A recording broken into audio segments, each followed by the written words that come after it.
Santa Rosa, out there in the middle of everything.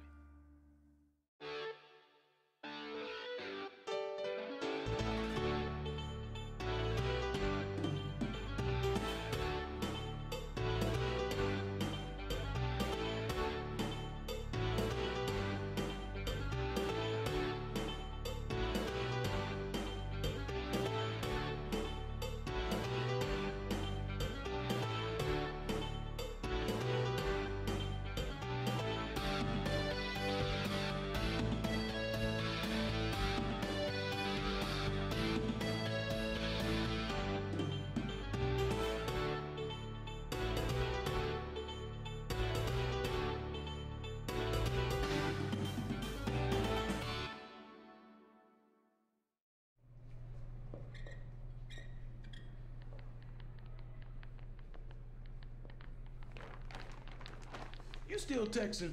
Busy. Where we at? County morgue? Not on my schedule. You scheduled it when you T-boned that minivan and sent 2 people to the hospital. Guess you was paying more attention to that thing than the road. Making sure my wife picks up my suit. Sounds like a text message that just couldn't wait. Texting and driving. A killer combination. In recreation and parks, the days begin when the sun rises. Most of our workspaces don't have 4 walls or a desk, but there's a lot to be done to get this place up and running. It takes a big team to cover so much ground. Each space is unique, requiring its own special method of care and service. And it's of utmost importance to see that it happens each day, because our workspace is your leisure space. And it includes 950 acres of Santa Rosa. It's the parks, the trees, the fields, the trails, special gathering places, community spaces, and it belongs to everyone.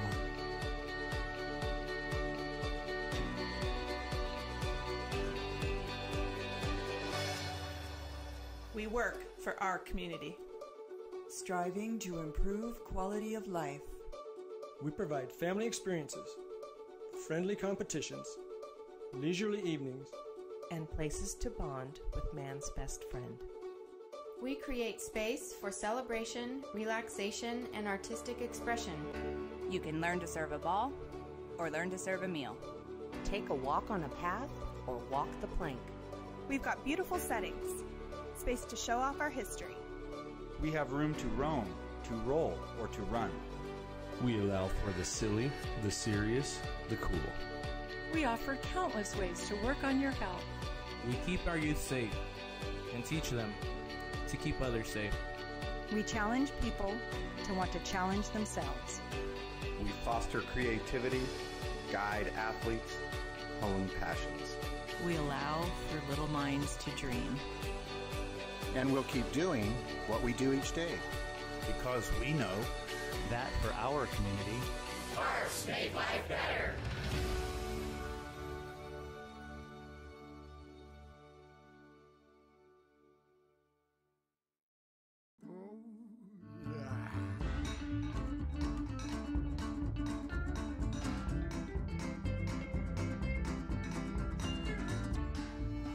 Santa Rosa, out there in the middle of everything.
still texting? Busy. Where we at? County morgue? Not on my schedule. You scheduled it when you T-boned that minivan and sent 2 people to the hospital. Guess you was paying more attention to that thing than the road. Making sure my wife picks up my suit. Sounds like a text message that just couldn't wait. Texting and driving. A killer combination. Oh, yeah.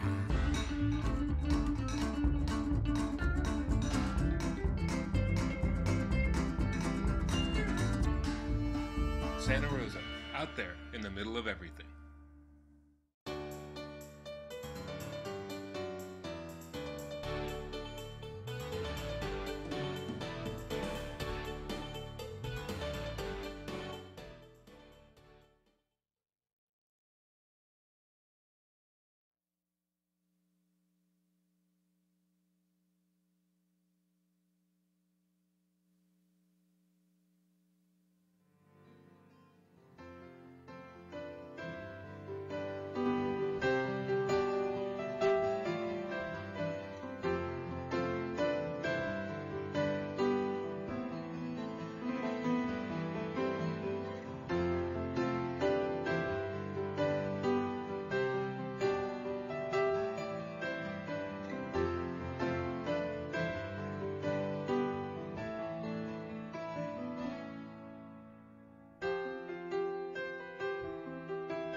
Good afternoon. I'd like to bring to order the June 16th City Council meeting. And could you announce the roll, please, Madam Clerk? Let the record reflect that all council members are present. Thank you very much. And Madam City Attorney, could you announce the closed session, please? Thank you, Mayor. The council met in closed session regarding one pending litigation as identified in the agenda. There is no action to report at this time. I would also note that prior to the City Council closed session meeting, the council met as the successor agency in closed session regarding the same litigation, and there is no action to report from that closed session as well. Thank you very much. And we have no study sessions this afternoon, no staff briefings, no proclamations and presentations. Approval of minutes for May 28th and June 2nd. Council, any changes on those minutes at this time? Seeing none, they'll be accepted as submitted. Statements of abstention, council members? Oh, sorry, I just had a question for the city attorney with respect to the minutes of the agenda. I believe it was the June 2nd. I missed portions of the meeting. Am I still in a position to cast a vote on the entirety of the minutes? Did you watch the rest of the meeting? I did not. Okay, then I would just abstain from them. Okay, if you don't mind, Mr. Mayor. No problem. Rewind for a second. So let's do a, which one was the second one? It was the June 2nd item, I believe. And there were several of us were absent from the May 28th special meeting as well, so we probably all need to abstain on those. Okay, so let's do... the three of us that were absent. Let's go ahead and separate these then. Can I have a motion to approve the May 28th minutes? So moved. Thank you. I need a second. Thank you. And your votes, please. Mr. Mayor, I'm sorry, the May 28th minutes, that was a special meeting? Mm-hmm. Yes. Yes, that was the special art space meeting. Oh, okay. Then I will be abstaining as well. Okay, could you reset, please, Madam Clerk? Thank you. Thanks, Stephanie.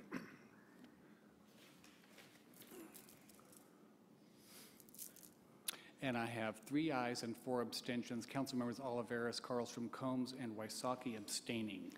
How is that? I'm sorry, I was possible? present. So. Okay, could you reset for me, please, Madam Clerk? Should be myself, Oliveris, and Wysocki. So let's go ahead and your votes, please, Council. And I have 4 ayes and 3 abstentions. Council members Oliveris, Carlstrom, and Wysocki abstaining. Thank you. And now the June 2nd minutes. Motion to accept. Thank you. May I have a second? Thank you.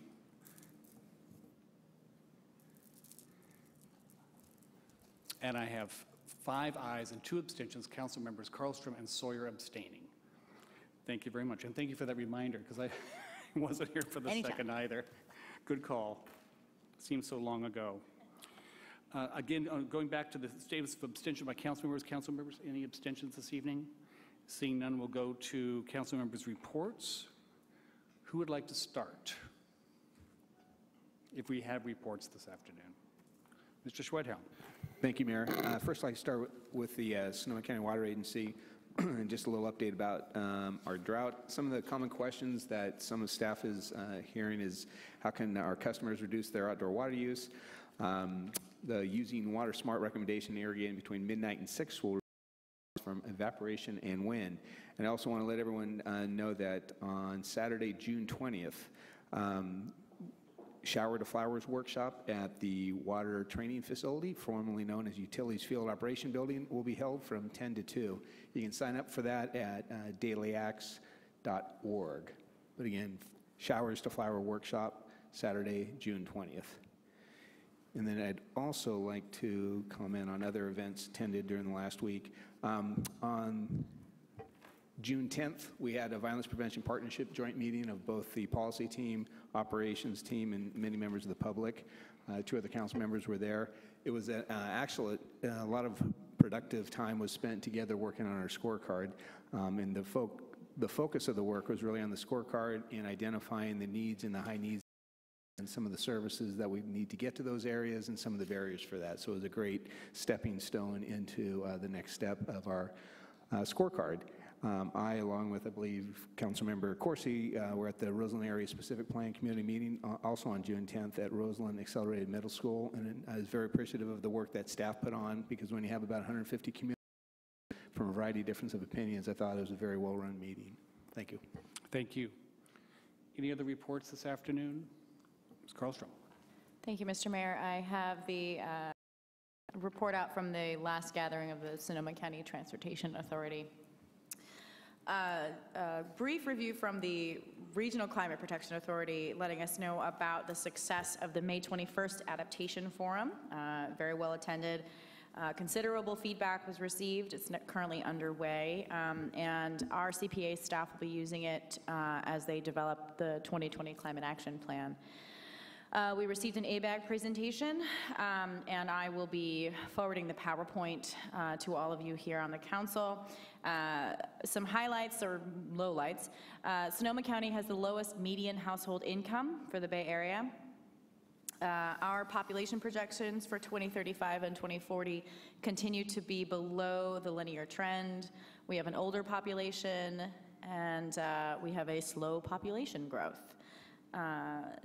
Let's see, we had a brief conversation on the failure of Measure A, and some of the thoughts from the supervisors, not least of all, or some note is that an indication from the supervisors that they do not intend to revisit this issue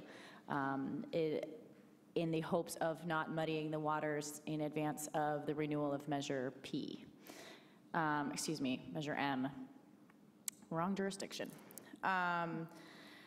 There is going to be a pilot program coming forward from the California Transportation Commission and Caltrans on a road user charge. There are a couple of options for that. The first is a manual option, which will be based on a time permit, a mileage permit, or odometer readings. There's also some technological options being considered, including usage-based insurance, tracking through your smartphones. Obviously, there are some significant concerns with respect to privacy issues for the technological options. Let me see. Currently, the pilot program will include out-of-state drivers. It will also be designed with an eye to operability with other states, including Washington and Oregon, both of which are pursuing road charges. We intend to send a letter of support for SB 16, the road maintenance revenue, which is a 10-cent increase in excise tax for gasoline, 12-cent increase in excise for diesel, truck weight fees, an increase in the vehicle license fee, and vehicle registration fees. The city of Santa Rosa is already on record supporting the bill. And an continued update on the College Avenue. The California Transportation Commission did approve the funding request. Construction should begin in the middle of this month and is expected to complete, to be finalized by the end of next month. So construction on College Avenue finishing next month. Thank you. That's it. Thank you. If I may ask a question on that report on SCTA, if you don't mind, Councilmember Karlstrom. Apparently, the supervisors were talking about a sales tax option to pursue, but there are other options that you were mentioning. Is that correct? Excuse me. The discussion at the meeting was limited to whether a sales tax would be coming forth. I'm sure they're considering other issues, but the only information we received from Supervisor Rabbit was that they would not be reissuing a sales tax measure. So that, and therefore they're pursuing the other measures. I would like to at least, if we could bring forward a consideration, there was a VLF increase in 2010, November, that got 57% of the vote with no campaign. Perhaps SCTA might want to consider. That is part of SB 16, which we have sent a letter of support for. It includes an increase in vehicle license fee. Are you talking about an independent VLF? Absolutely, just okay. to this county for this. I know that we've received some information on that. I'll ask for Suzanne to revisit that and see what I can bring back to the council. Would you please? Thank you. Ms. Gomes. Thank you. I attended the mayors and council members meeting and would like to appreciate the support that I've received from the county and cities to be the alternate for the ABAG Executive Board. So now, in addition to doing the regional planning for the Association of Bay Area Governments, I'll also be tagging along with Jake McKenzie to the Executive Board meeting. And I must say that I was surprised to find the Peggy Sue Cruise going on downtown. And there were, what, 600 and some cars from the 50s, 60s, and 70s cruising our downtown. It was packed. A very, very fun event. So that's, maybe we can talk sometime about how we can keep having that good time. Thank you. Mr. Oliveris. Thank you, Mayor. Last Friday, I did attend the graduation of Leadership Santa Rosa Class 31, and I do want to congratulate two of our employees, Keith Roberts from Economic Development and Housing, and Captain Ken Sebastiani from Santa Rosa Fire, who graduated. There is a new class, Class 32, that was just selected. We have 4 city employees that will be participating this year. Colin Close from Santa Rosa Water, Lieutenant Michael Lazzarini from the Police Department, Kim Nadeau from Economic Development and Housing Parking Division, and Scott Westrup from Santa Rosa Fire. Great, thank you. Mr. Vice Mayor. Thanks. In addition to a couple of the meetings that Councilman Schwedhelm mentioned, I attended 2 events, both on Saturday, that were of note. One was the celebration of Alan Petty's 30 years of coaching rugby and 20 years of teaching high school in Santa Rosa. And I bring this up for a couple of reasons. One is this is a teacher who's been teaching at LCL in high school since it opened, and has done a great job, but also has brought a lot of kids, including my own son, into a sport that is a little bit out of the mainstream, but it provides a great opportunity for kids who aren't in the mainstream themselves to get into a sport, learn some discipline and teamwork and those other good things. I notice in the report on the tourism and business improvement area that we're talking about trying to leverage sports in the future, and I think that rugby should be included in that. These guys, the men's team from Santa Rosa has been in the national championship round several times in the last 10 years. They bring teams from around California and the western United States to Santa Rosa, and that can be an opportunity, I think. The other, I want to echo Ms. Combs' mention of the Peggy Sue's Cruise. It's a great event. It really energizes the downtown. It brings a lot of people downtown who may not otherwise be there. And if there's a way for us to be part of keeping that going in the future, I think we ought to take a look at that. Thanks. Great. Thank you. Mr. Wysocki, anything to report? I have nothing to report, but to just add on to the Peggy Sue Cruise, it's my understanding that they gathered at the casino this year and not at a place to play. And I do think that that might, I don't know how big an event it is for us as a community. It might harbor and Rohnert Park getting the cruise with their downtown, if they even have one. But I think we want to keep it up here closer to us. That's a good idea. And that's perhaps something staff could pursue as well, with the place to play currently not being developed. We want to make sure we keep it in Santa Rosa, if it's that big of a boon to all the car people on the panel here. But yeah, lots of those car people out there. Yes, there are. Thank you. And we could move to your request for the agenda item on vacation rentals. Perhaps you could elaborate on your request. I can. I've received several communications from constituents, one who followed up with coming into residential neighborhoods. And that to me, from just talking to them, it sounds like more of a commercial enterprise and not a residential enterprise. I know the county recently enacted an ordinance. It would make sense for us to at least discuss it. Otherwise, we really don't have any zoning to protect residential neighborhoods from becoming vacation rentals. And I would hope that it would warrant a discussion of restricting that on some of our residential neighborhoods. Thank you. Council, initial questions? Ms. Karlstrom? I think it's a great request, and I'm sure Councilmember Wysocki is aware that Senator McGuire has a legislative bill pending on the Senate floor. It's been held over to next year, but I'm sure staff will want to reach out to his staff. Ms. Combs. I just want to confirm that the item includes the idea that in areas where Airbnb is permitted, that we are looking at how they are taxed for heads and beds as well, so that we continue to have them functioning on a similar footing as with our other hotels and bed and breakfasts, if that's included in the ask.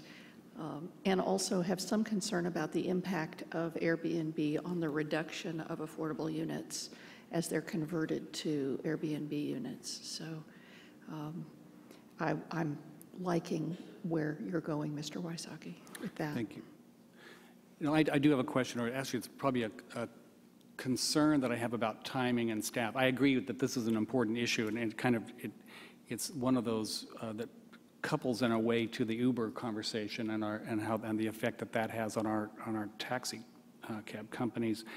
What I'm concerned about is we have a couple of potentially meaty issues coming up that we have yet to discuss on the 30th, and I'm a little concerned about the impact on staff, how we will balance the kind of the unknown of how much time this might take, and I'd like the city manager to comment on that. So we're prepared to come. We're coming back in July with based upon the input of several items that have been agendized for further consideration. We're going to be coming back in July. We're pinpointing that date right now to have a conversation about the work plan and potential amendments to the work plan to address these additions. Things change, we recognize things, and we'll be bringing back an amended work plan that the council can weigh in on and help us sort of prioritize through some of these items that have been brought forward. Thank you. So there will be a further conversation, impact on staff, and you would be we'll be able to make an informed decision as to what to move forward with at that time. But for now, this would just be a vote to place this on a future agenda. Correct. Prior to that conversation. Correct. So I'm seconding his motion. And I appreciate the expressions of support here. I would just like to direct staff that if the county has enacted an ordinance, that might be an opportunity to piggyback onto that and lessen our time. Well, and then again, that's what we're going to be having. We'll have some discussions once you vote, which I assume, I'm sensing that this is going to get agendized, and we'll bring back possible ways to address the issue. Mr. Olivares. I too am concerned about the workload, and I was just wondering, we're talking about a couple of cases here. What has been done to try to mitigate these as far as complaints that we have? What was the process for that?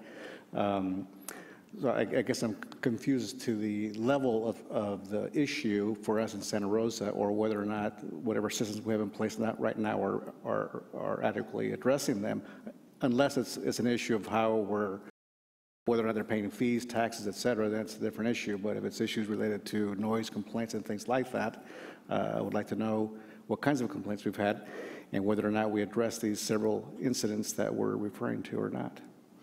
It's a good question, actually. I was a little bit in the dark as well about the number of complaints. My guess is that if it's something that if we're not dealing with it now, we probably will be dealing with it in the future. Would that be the type of information that we might get during that open discussion about how many complaints we're getting and the level of it, what the level of issue it is for? Sometimes, you know, there becomes, as we start to do the drilling, we were actually engaged in the work at that point. Mm-hmm. So what we can talk a little bit about what we've experienced, but I think some of this stuff is when we get into the work, we get into the work. Right. Okay, Ms. Combs. Are we thinking that? I'm trying to balance the schedule right now. We're coming in. We're just finishing up budget this week, and I'll have a better idea once we get into conversation next week. Yeah. Thank you. Mr. Olivares. Yeah, so are we looking for items to add to this list, or are we going to discuss just potential issues that we believe are issues for us as a community to discuss in the future? Well, I think what we've been directed through this process is we have several items that have been added to the work plan. We're going to attempt to schedule them, but this means obviously we potentially have to push some of those things out, but this will be a dynamic conversation about priorities. Okay, well, I guess I'm still not convinced that this is a big priority for us right now because I haven't heard of any big issues on this related or issues with police response or whatever the case may be. So I'm still uncomfortable moving forward with this specific one. Any other comments before we move forward to the vote? Oh, Mr. Schwedel. Thank you, Mayor. I too would be helpful for me when we come back in July, and this would play into that. If we do this, that means we're not going to do that. I mean, that's the nut, meat, and potatoes of this whole thing. So for me, I agree. I don't know the level of the issue, but I think it is. If we don't deal with it now, it's coming our way. So I'd be interested in having that conversation. And also, I know we're not the first city to tackle it, and I know staff would probably start with what have other jurisdictions experienced so we can find the methodology to get some of the data here. Okay. Yeah, thank you. Okay, Council, I do have a motion and a second. Your votes, please. And I have 7 ayes. Thank you very much. City Manager's report this afternoon. Mr. McGlynn. Well, I have the pleasure of introducing Gloria Hurtado. Gloria is the new Deputy City Manager for the City of Santa Rosa.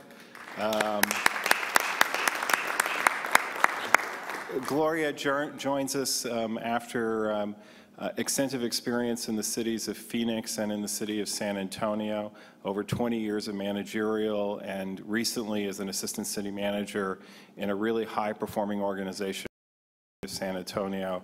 And I feel very lucky to consider our colleague and know she's going to be the team. Welcome aboard, Gloria. Welcome.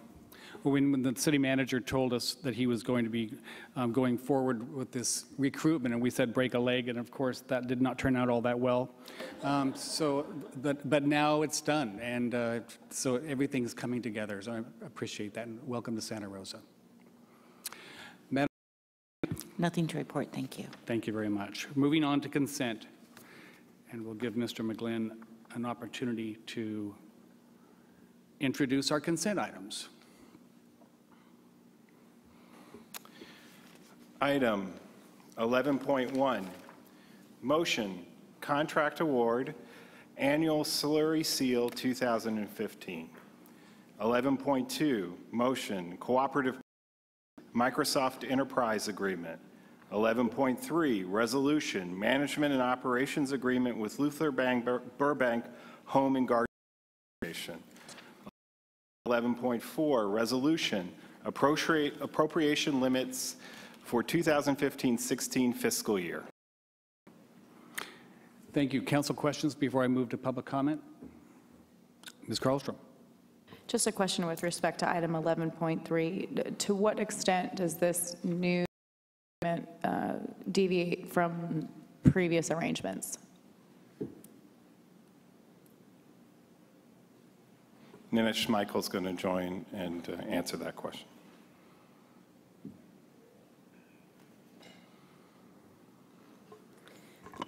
The agreement is very similar to our current arrangements, but what it improves upon is clarity. Okay. Any other questions, Council? Thank you, Ms. Schmeichel. Can we just recognize that folks from Luther Burbank are here? Yes, and actually I have a card for okay. One of my cards is from Carol Skold, who I believe I can bring down now, Ms. Gold. And thank you for being here, and thanks to all of the volunteers and representatives from Burbank Gardens for Burbank Garden Association for being here this afternoon. Appreciate it.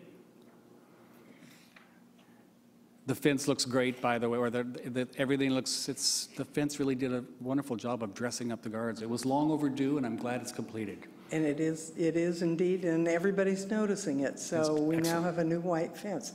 So if you haven't wandered across the street, take a look at our new white fence. As a member of the Luther Burbank Home and Gardens Association Board, I want to thank you for agreeing to this resolution. It was a long, energetic, time-consuming struggle with a lot of work done by Nanette and her staff and our board people that were working on it, but I think we've come up with an agreement that we can all live with. And as Nanette mentioned, it clarifies a lot of things that were a little bit gray areas before. So now we all know where we stand and who's doing what, and we can move forward with what's going on. Thank you. And before you depart the podium, I want to thank you and everyone who worked on this agreement. This was, it's a few hours, more than just a few hours on both the part of staff and the volunteers at the association. It was a great deal of work to answer some of those questions that the last agreement left unanswered, and to create an agreement that was agreed to all the parties, and it's all turned out very well. And I thank you for all of your hard work and everyone's hard work that went into this this difficult agreement, an unusual one as well for the city of Santa Rosa. It is, and it was a good, public-private working situation, and it took us over 6 months, but we did it, and we're ready to move forward. So, and we hope to all see you all at our fundraiser this summer. Yes. Thank you. Thank you. Denim and Daisies, July 11th. Yes. Thanks again. Any further questions, Council? So, Mr. Corsi, Vice Mayor Corsi. I'll move items 11.1 to 11.4 and waive further reading of the text. Second. Thank you. And your votes, please. And I have 7 ayes. Thank you very much. Moving to report, Mr. McGlynn. Item 13.1, report, Santa Rosa Tourism Business Improvement Area Annual Report, Daniel O'Leary, Economic Development Manager, presenting.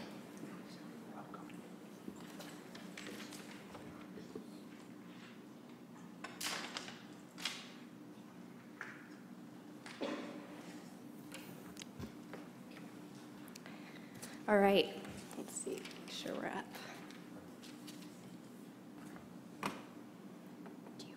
You'll be able to move that for me? Okay. All right. So this afternoon we have a good story to share with you. It's a story that affirms the potential of partnerships and the power of tourism in our local economy. We'll start with a quick once-over of how the assessment works and is distributed. We'll review local economic and tourism impacts, highlight city and SRCVB program accomplishments, report on administrative aspects of the ordinance, and then share our work plan goals with you for the budget in 2016. There we go. So the SRTBIA ordinance was formed in September 2010 by local Santa Rosa hoteliers, the Convention of Visitors Bureau, and the City of Santa Rosa. The assessment results in a 3% surcharge on all Santa Rosa lodging establishments. Revenues received from this assessment support the following programs: group sales, event support and attraction, marketing and promotion, and public relations, and the CVB Welcome Center. Disbursements include a 2% administration fee to the City of Santa Rosa for collection, disbursement, and accounting of revenues, a 70% revenue split to the Santa Rosa Convention of Visitors Bureau to support programs and Welcome Center operations, and a 30% split to the city's economic development and visitor programming. So let's dive into tourism economic impacts. Tourism represents 1 out of every 10 jobs in Sonoma County, bringing $1.6 billion in visitor spending. 2013 transit occupancy tax, also referred to as TOT, was the most ever received in Sonoma County with $27.5 million. Lodging occupancy rates grew by 4.5%, and the average daily rate increased by 7.5%.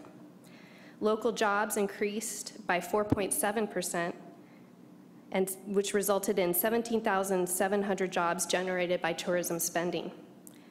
A breakdown of those jobs, employment distribution is the following: 52.7% for accommodations and food service, 37.3% for arts, entertainment, and recreation, and 8.7% for retail. Jobs on the horizon include airport transportation, expected with as a new source of employment with the Sonoma County Airport expansion. The County Economic Development Board conducts a local tourism sentiment survey every year to get a pulse on the industry. And what that survey results showed us this year is that out of the 1,000 plus businesses who responded, the results include they feel that there's a positive outlook for the next year. They're optimistic about expansion, investment, and business infrastructure improvements. Sonoma County has high visitor appeal due to our diversity of attractions, and they seek the niche markets of culinary, cycling, and ecotourism. Before we leave the economic impacts, I'd like to finish with the visitor spending power. Visitors' spend is up 9% for accommodation, wine activities, retail and tourism-related activities, resulting in $1.6 billion of local economic activity. $786 million are spent for accommodations and $483 million in food and beverage. Destination per capita spending in Sonoma County is up 8.5%, following a 7.11% increase the year prior. So very good news. Lastly, we'll show you a chart of Santa Rosa's TOT revenues from 2012 to 2014, all 4 quarters. Perfect. On to the city program accomplishments. The City's Out There in the Middle of Everything campaign is in its 2nd year. As a quick refresher, the first year focused on building brand awareness for Santa Rosa as a tourist destination and identifying a campaign target demographic. People between the ages of 25 and 44 consider themselves independent thinkers who want to find new or undiscovered experiences. Phase 1 of the media campaign included TV ads in Seattle, Portland, Los Angeles, and San Diego metro areas. These areas were specifically chosen for the air service to Charles Schulz Airport. We also utilized in-theater ads and Pandora radio ads. Phase 2, which is this year, focused on developing the brand promise. When you get here, what can you expect and enjoy in Santa Rosa? Tourism does not happen in a city with no soul, and we want to make sure that we demonstrate Santa Rosa. To build this brand promise, we decided to engage locals and visitors, focusing on peer-to-peer interactions and word-of-mouth communications, which are fundamental to tourism and hospitality marketing. Communications between people who share certain characteristics such as age, gender, and special interests are increasingly influential, and social networks help share information in a very powerful way. Deliverables of Phase 2 of our SR Out There campaign include creating a microsite, which is outtheresr.com, where local ambassadors curate stories and content around Santa Rosa's urban style, food and wine scene, wine and craft brews, and arts and culture, under the guise of Share Your Santa Rosa Story. Residents are encouraged to share their personal story to help build a rich content database for potential visitors and revisiting guests to use. Side note, this website has been tremendously helpful in workforce attraction. Okay, next. We've also created a collection of hip city merchandise, which includes shirts, field notebooks, hats, and art by local artists, including Tony Spears, Todd Barraclough, and Bud Snow. This merchandise is available on outtheresr.com site, as well as the Visitors Bureau in Railroad Square, Sunnyside Cottage Boutique in Rincon Valley, and at the city's Welcome Wagon at discrete special events. So now on to the Welcome Wagon, the city's mobile photo and recording studio, which helps us create and capture the sights and sound of Santa Rosa in an entertaining and engaging way. There's been a lot of discussion in the battleground for brands and marketing, and one emergent view is a term called micro moments. As the Senior VP of Google's Ad and Commerce states, the old days of predictable periodic media sessions have been replaced with numerous short bursts of digital activity throughout the day. The Welcome Wagon helps us create and capture these valuable micro moments that speak uniquely to Santa Rosa's brand. When you take this activity and you create digital content that can be pushed through all of economic development's robust social media channels with over 30,000 followers, thank you to Keith Roberts on our team, we are creating opportunities for interaction and content sharing. Lastly, I will close with the city program highlights with our focus on Wine Country meets Beer City. The Sonoma County Economic Development Board hosted its 2nd Sonoma County Craft Beer, Cider, and Distilleries Conference. The economic impact from this industry has reached $170 million in 2013, a 25% increase from the previous year. Local craft brewing industry supports 776 jobs in the county which is now home to over 42 craft breweries. The city participated in conference planning, and our marketing and outreach coordinator, Raisa de la Rosa, did an amazing job of securing Santa Rosa's ability to market and discuss infrastructure assets. Our Santa Rosa Utilities Director, David Guin, and Development Review Coordinator, Gabe Osborne, served on a breakout session to highlight Santa Rosa's wastewater processing abilities to help this growing industry. In addition, the city hosted an outreach table and as a promotional engagement opportunity for the Out There campaign. With that, I will hand the presentation over to Brad Calkins, Executive Director for the Santa Rosa Convention and Visitors Bureau, to review the CVB program highlights. Thank you, Danielle.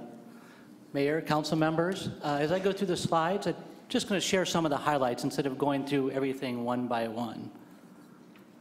One of the key areas of focus our hotels asked us to concentrate on when we created this BIA back in 2010-11 was adding a group director of sales, bringing in those group meetings, events, and conferences into Santa Rosa.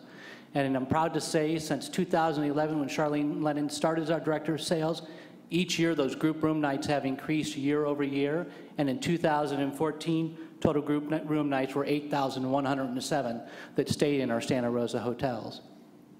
Also key to our group sales effort is all the other activities that people can do in Santa Rosa and the area. So another thing we focus on is once those groups are here, what can they do? So we help them with dine-arounds on the free nights. We help them plan activities. For example, a wedding might want to have a rehearsal dinner at a winery the night before, or a Sunday brunch at a restaurant the next day or the day after the wedding, or activities at the Schultz Museum, or spouses' activities or free days, so referrals to attractions. And last year in 2014, those referrals equated to $233,678 in value of referrals to all those other activities. Danielle mentioned social media. I hope you've all gone to Visit Santa Rosa or Facebook.com, Visit Santa Rosa, and liked us. And if you're on Twitter, you follow us on Twitter. What I want you to do when you go there, though, is what I'm more proud than the total number of followers we have is the engagement we have with our visitors, potential visitors, those who've been here, who say something. Just take a look at the likes, the shares, and the comments to see what that means to everyone who's part of that social media. Also key, advertising. I know it's hard for a lot of people to say, how can you measure a return on investment for advertising? One thing we look at is when we're advertising in places like Via or Sunset is our reader response cards. Those are when someone sees our ad in one of those magazines and says, great, that looks interesting, send me some more information. In 2014, we had 3,388 requests for more information. And some of people say, that's great, so I got a brochure, what does that mean? Well, I just attended a conference recently where a company called Destination Analysis, who do surveys and research for hospitality and tourism, did a study on brochures and people who request them. And what they found out is that nearly 70% of those people who request a brochure end up going to that destination. So getting people to request that brochure is very popular. What they also found out is people who already decided to go to that destination and say, great, send me a brochure, around 70% of those people actually, after getting that brochure, increased their stay by 1.9 nights. So more key return for sending out that information and those advertising. Niche markets, Danielle also mentioned the niche markets. And on this one, I want to highlight our California Welcome Center. Last year, we had over 43,000 visitors to that Welcome Center.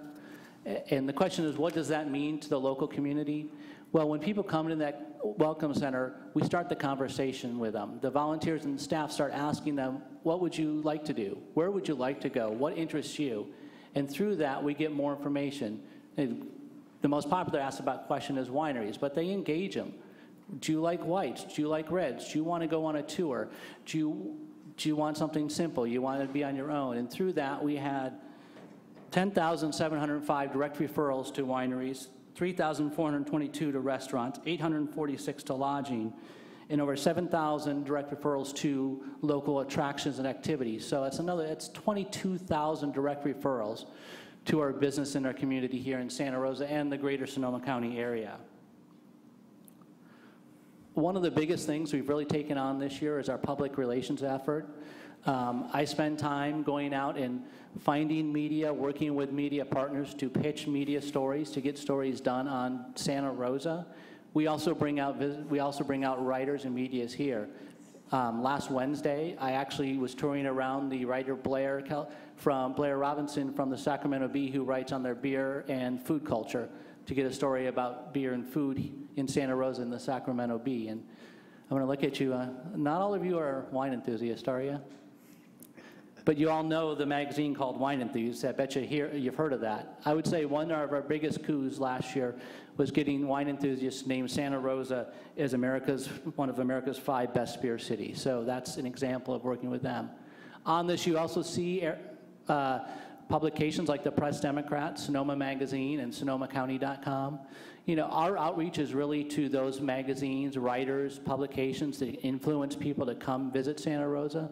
But what's also key is sharing that information. So when we do a press release, when we do a story, sometimes we'll share that with our local media in the hopes that they'll pick that up, and that's been very, very successful. You also, talking about niche markets, on the second slide, you can see the wide variety of public relations efforts we go to.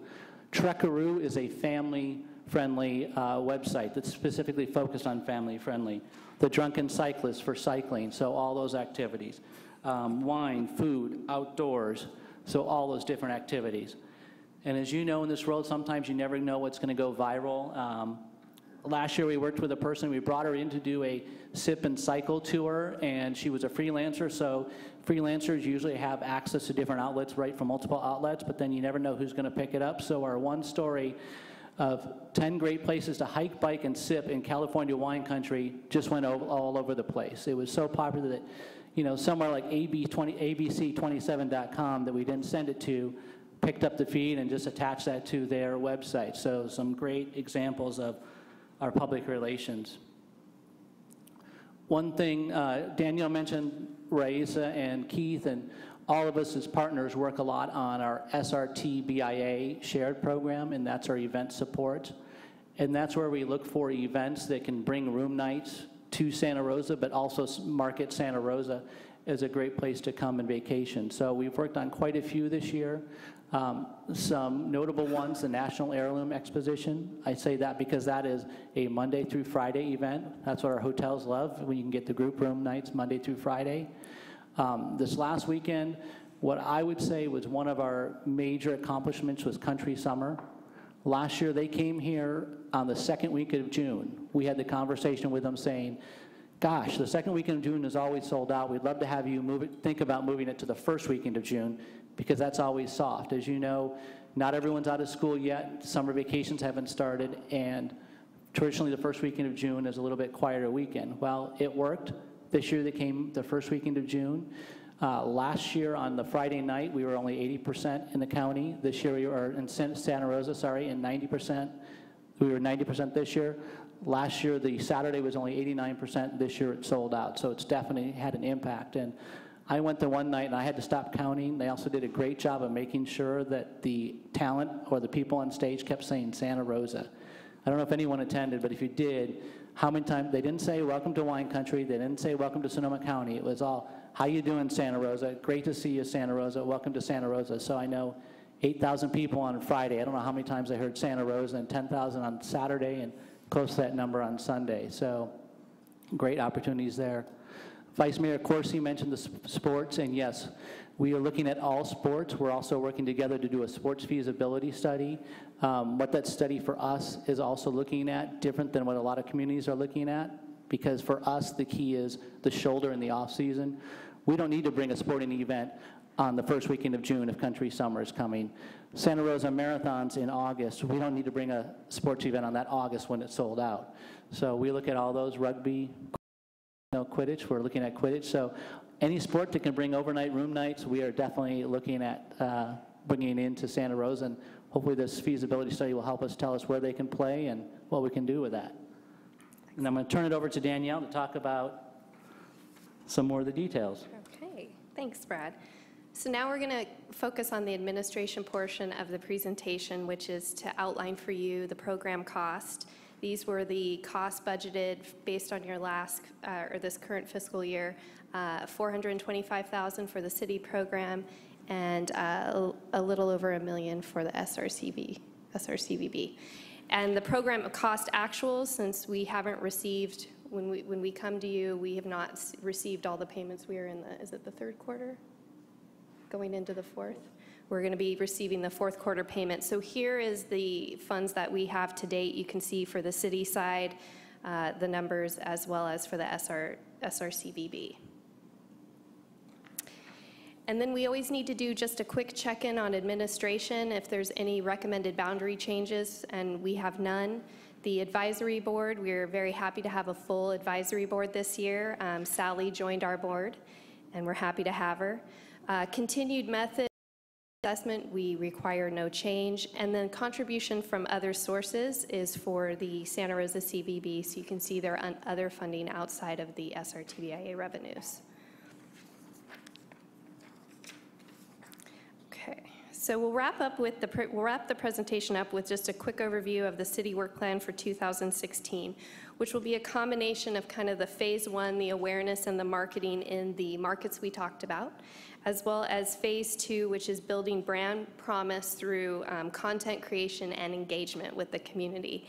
And our goals are going to be, as usual, increase the awareness and preference for Santa Rosa as a visitor destination, communicate the benefits and the importance of tourism, maximizing the funds with the SRCVB through a coordinated work plan, and advocating for tourism infrastructure in the community, promoting placemaking and cultural programming of public spaces.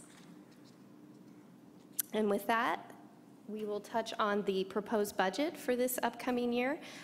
We are forecasting a 5% projection increase, mirroring Sonoma County Tourism and the SRCVB's revenue projections. So for this year, we're looking at a budget of $446,250. And with that, I'll give it back to Brad for the final wrap-up. So we are actually in the middle of our work plan because we're on the calendar year. So keep moving forward with working on group nights, room nights, coordinating the work plan with the city, and activities like that. And then the budget, because we have to show you, and it's there. You have it in your packet. Yeah. There we go. And so with that, we're available for any questions you may have. We also have members in the audience here coming to show support, so we're available for you if we have any questions. Great. Thank you for your presentation. Council, questions? Ms. Karlstrom? Thank you, Mr. Mayor, and thank you to both of you, Danielle and Brad, for being here with us. Since we just had a conversation about what, if anything, we're going to do about Airbnb or online vacation rentals, have you done any projections on what increased revenue we might see were we to collect even a percentage of those rentals, TOT? We have not done any revenue projections.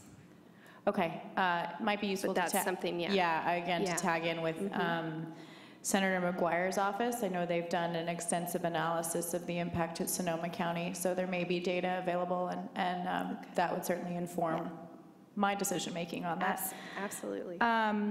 I had the remarkable good fortune to spend a quick weekend in Honolulu, and in their airport, there are hula dancers and live music, and it's all paid for by the Department of Tourism. What outreach do we do with with STS? Actually, Gina from STS is on our board, so we're always talking with them. They also have their volunteers in their little kiosks, very similar to what we do with the Welcome Center. Okay. I don't know how much and to what extent we can direct the activities, but it seems like a pretty easy ask at our airport. You know, Charlie Brown has never greeted me when I've gotten off the plane, but how difficult would that be? What does that look like if we're trying to encourage people to have a sense of place immediately upon arrival? You know, we can't hand them all a glass of wine as much as we may like to, but I'd like to see that avenue explored. I know we have a good, relationship with the family. With respect to the Facebook page, Visit Santa Rosa, a lot of content. I have a couple of questions. Just with respect to some of the info on the Facebook page, it references California's cornucopia, the Place of Plenty, both of which I know are sort of passé as far as community designators. So whoever is managing that, maybe just get back in there and update that. Do you want to? And who handles the visitsantarosa@gmail.com email address? That comes to me. That comes to you. Okay, and so what happens when an email comes into that address? I get them all. I go And through someone them. responds, or I mean, I'm hoping you're flooded with emails. How do they get responded to or dealt with? Actually, those don't really those don't get used by visitors. It's the Visit SR at Visit Santa Rosa that come to our Welcome Center. We get quite a few hundred that all go through the Welcome Center. That's the one we designate in most cases that where visitors respond to and get their information and get followed up on. Okay, Not well, the Visit Santa Rosa at Gmail, I get maybe 2 or 3 a month coming to that one. We try to focus it all through the Visitor Center email. Okay. Well, then maybe the other email address would be better served. And then is it safe to assume that the hours of operation for Visit Santa Rosa and the phone number for Santa Rosa are associated with the Visitor Center? Correct. That is all for the Visitor Center. Okay. That it may bear clarifying that, lest people think we roll up the sidewalks at 5. And with respect to the work plan that you've just shown us in the presentation, Danielle, is that reflective of the order of priority that these areas are being dealt with? And I ask only because the second bullet point is to educate and emphasize the importance of the BIA, which, if that's where the second highest priority of our money is being spent on talking about why it's important that we have this money, I just have some concern there. There is no priority ranking. They're just, they're goals that we embed in all of the activities that we do. Okay. And so we take opportunities in the public and at special events when people ask to demonstrate that. But Great. There's no special. Just checking. Yeah. Thank you. You're welcome. Ms. Combs. Well, I want to thank you for the work you've done. This is good news. I know family members of mine have loved the photo booth, and I've seen it in a number of sites. Okay. I've seen the online presence. It's pretty impressive, and I appreciate the speed with which those responses have to come. I have a couple of questions. In the future, can we get the occupancy rate by month? I mean, it doesn't have to be by hotel, but an overall sense of what our occupancy rate is by month. Or vacancy rate. I had the sense that our hotels had a very low vacancy rate in all the months except February. So I'm trying to figure out what months or when do we need to bump up our hotel occupancies? Because I'd understood we were in the high 80s and low 90s most of the year. I can take that. We actually get a occupancy, but there's an outside company called Smith Travel Research that provides that information. You can get it monthly. We actually choose to get it weekly so that we can look at events week by week. For example, I just got an email about a possible film fest looking at weekends asking me this is a good week to do it. So I get it weekly, not monthly. There would be an additional fee if we wanted to get a monthly fee. I just was hoping you could share data with us on occupancy vacancy rates and how you package the data that you bring to us. If it's easier weekly, fine. If it's easier monthly, fine. I'm not asking you to increase costs for providing data. Yeah, I'd have to figure out how that would work because we do get it on a day by day for the weekly basis, and that's how we use it. I don't know how, and it changes by what events are going on, so that's how we use it. What happened this week, last year, or 2 years ago. Okay, it just seems to me we need to have, one of the things that I'm concerned about is obviously we want to support hotel occupancy. It benefits everyone. But as you've said, if we're supporting hotel occupancy in August and in August we don't need to do that, we need it in February, that's useful information to us. So if you can figure out how we could get that information. So you're looking to kind of understand better the need periods throughout the year? Yes, please. Okay. no problem. And it also is a concern of mine that if we're spending a lot of money to bring people here and we don't have vacancies, it would be better to spend the money on maybe having more hotels, something. So I'm trying to balance, when we're driving people to our city and what the payoff is for that. I am concerned and would like to ask SRCVB and the board to consider assisting in funding destination investment. We've talked a lot about making Santa Rosa look enchanting, and I think assistance with when people get off the train and they're at the SMART station and they're at the visitor station, what we can do to make it be a destination, people then go home and say, it was so fabulous and it looked beautiful and it was clean and it had maintenance and, those things. I think that facilitates us as a tourist destination. So if we could find a way to use some funds in that manner, that would be great.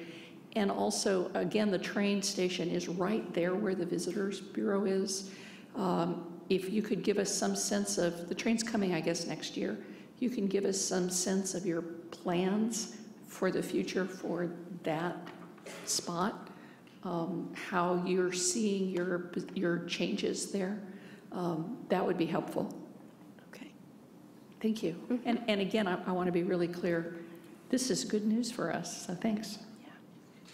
Mr. Vice Mayor.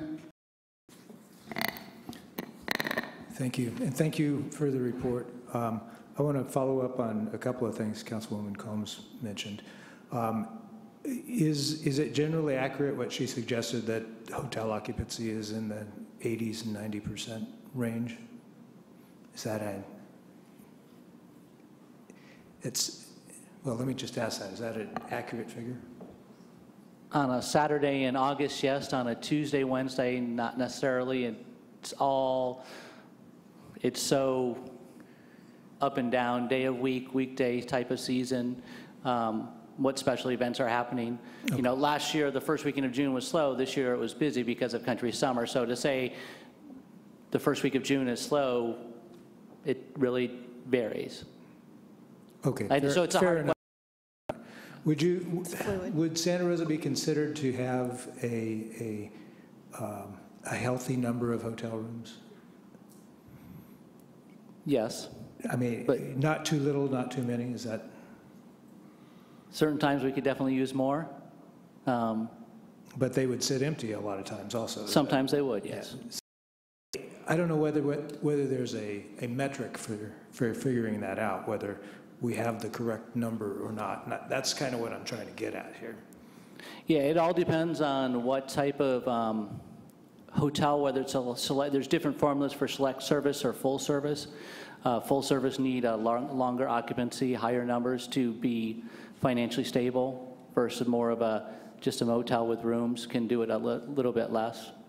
Full service needs more of the group rooms, which come the Monday through Friday and the off season also. Okay, it depends. Yeah. Well, I think the it depends is actually the accurate statement, because it depends on what your goal is for the enterprise. If your goal is just to provide rooms and a certain type of service, you're gonna go in a certain way. But there are other amenities there are other type of events you cannot attract without certain types of service levels at the hotel.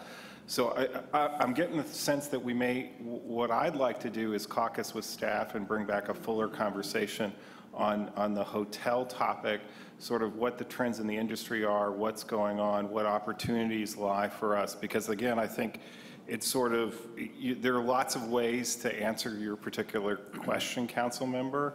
I'm hearing these questions, but I think it would be actually a total economic development conversation about where we're going as a city and what the needs and where you potentially could be having an impact and where you want to go as a community. So it's a very, I would say that it depends is actually an accurate statement, because it depends on what your goal is for the type of enterprise you're trying to attract to your community.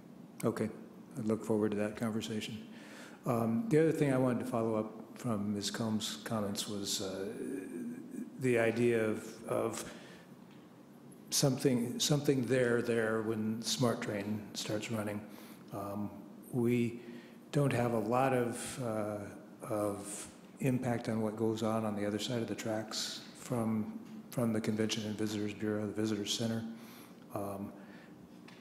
But we do have that site on the east side of the tracks. And so anything that we can do, you can do, or we can do together to make that an interesting and lively place for people to arrive in Santa Rosa would be a good thing. Finally, there are a lot of numbers in this report, and I appreciate that. Maybe there are so many that this got lost to my eyes, but what are the total revenues from the 3% surcharge?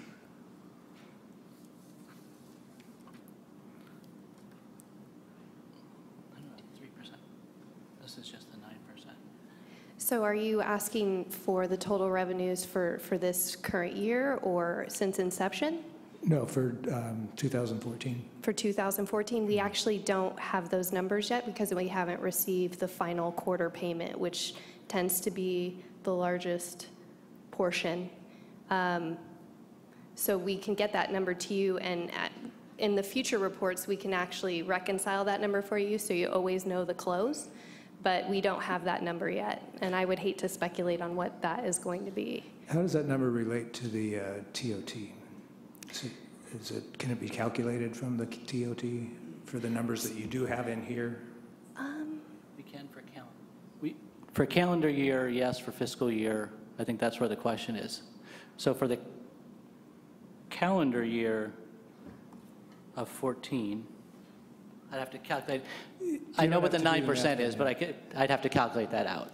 So we have the 9% that goes to the TOT, that's straight, and then we have a 2% visitor assessment that goes to the Sonoma County Tourism, and then we have an additional 3% that goes to the Santa Rosa Tourism Business Improvement Area. So in total, you have 5% going to visitor kind of BIA services, and then your 9% TOT, which can be spent in any way or shape you see fit. So we could come back to you with what that number is, because I wouldn't feel comfortable on the fly trying to figure it out for you. I don't want you to calculate it right now. Okay. I just wondered where it's in here. The number I can tell you, though, is for the calendar year of 2014, it was $4.8 million in TOT to the City of Santa Rosa general funds. So that doesn't include the 3% for us, but that's just what to the City of Santa Rosa general funds was. Okay. That was the 9%. That was the 9%, correct. The budgets that you have in here are based on the 3%. Yes. Thank you. Mr. Wysocki. Thank you. I would take a fourth of that number, 3% and 9, so we're 230, roughly 230,000 would be my guess. But can we in the future get numbers either on a fiscal year or calendar year? Because we got one entity saying calendar year, then we're going fiscal year, so it's. Okay. I just would like some consistency. I think it'd make it easier for us to just digest. I'm happy to see this program founded in the depths of the Great Recession to save jobs and services is going so strong. I'll keep it short. On the city portion, I see our budget last year was $425,000. Our budget this year is $446,000. Yet we only spent $267,000, and we're proposing even more. So the quick math says we're not spending as much as we're budgeting. What happened to the money? Why are we budgeting more? Well, we're budgeting more based on the forecasted increase, so those funds are appropriated, and we're going to be taking on that work. So we are a team of 3, and we are mighty, but we do need to enlist outside services to help us roll out those campaign funds. So that's why you notice that we're not completely maxed. We work through consultants to help us deliver some of those. So the decrease I see in the program cost, those are forthcoming then? Yeah. Thank you, and thank you for your efforts. Absolutely. Any other questions, council? Ms. Combs? Thank you. So I'm looking at slides 22 and 23. Maybe you can clarify for me One says program costs, one says program costs actual. Until we receive more information, is it reasonable to make some assumptions about what the income was related to what the costs are?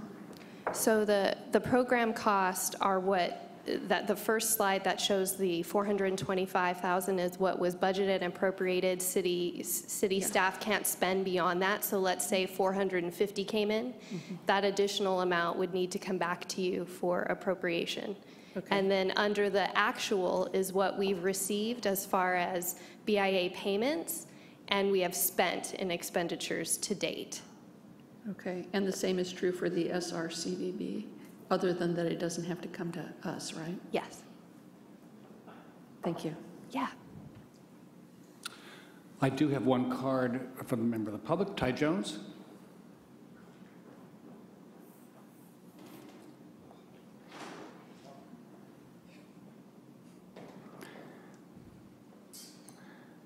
I would have had you just stay down here, but I couldn't anticipate. So. Hi, Ty Jones. So you've asked about the east side of the SMART property. I've talked to John Stewart. He will give us the water tower if we want it. And this is an idea that's come up around the city's sesquicentennial, was to re-raise the water tower. And there's actually enough city property right there to actually put this tower on. So we could raise the water tower and say, welcome to Santa Rosa. Fill it with wine. Fill it with wine, yeah. Thanks, Ty. Well, if there are no other questions, Council, I will bring it back to Ms. Carlstrom. Oh, sorry. Okay, why don't you just go ahead and state your name and just get the card into it and submit the card afterwards. And speak into the microphone if you could, please. Speak here. Hi. Wow, I didn't even know I was going to be talking. Hi, my name is Rochelle Watts, and I wanted to comment on the economic tourism report, specifically related to vacation rentals by owners, and just some food for thought. 25% of all hotels or properties within Sonoma County identify themselves as vacation rentals. And I think it would really be important with the amount of tax revenue that is generated by people that stay in the community, over $450 million, that to take the time to do a really fair analysis on these properties that are here locally and that are within the community.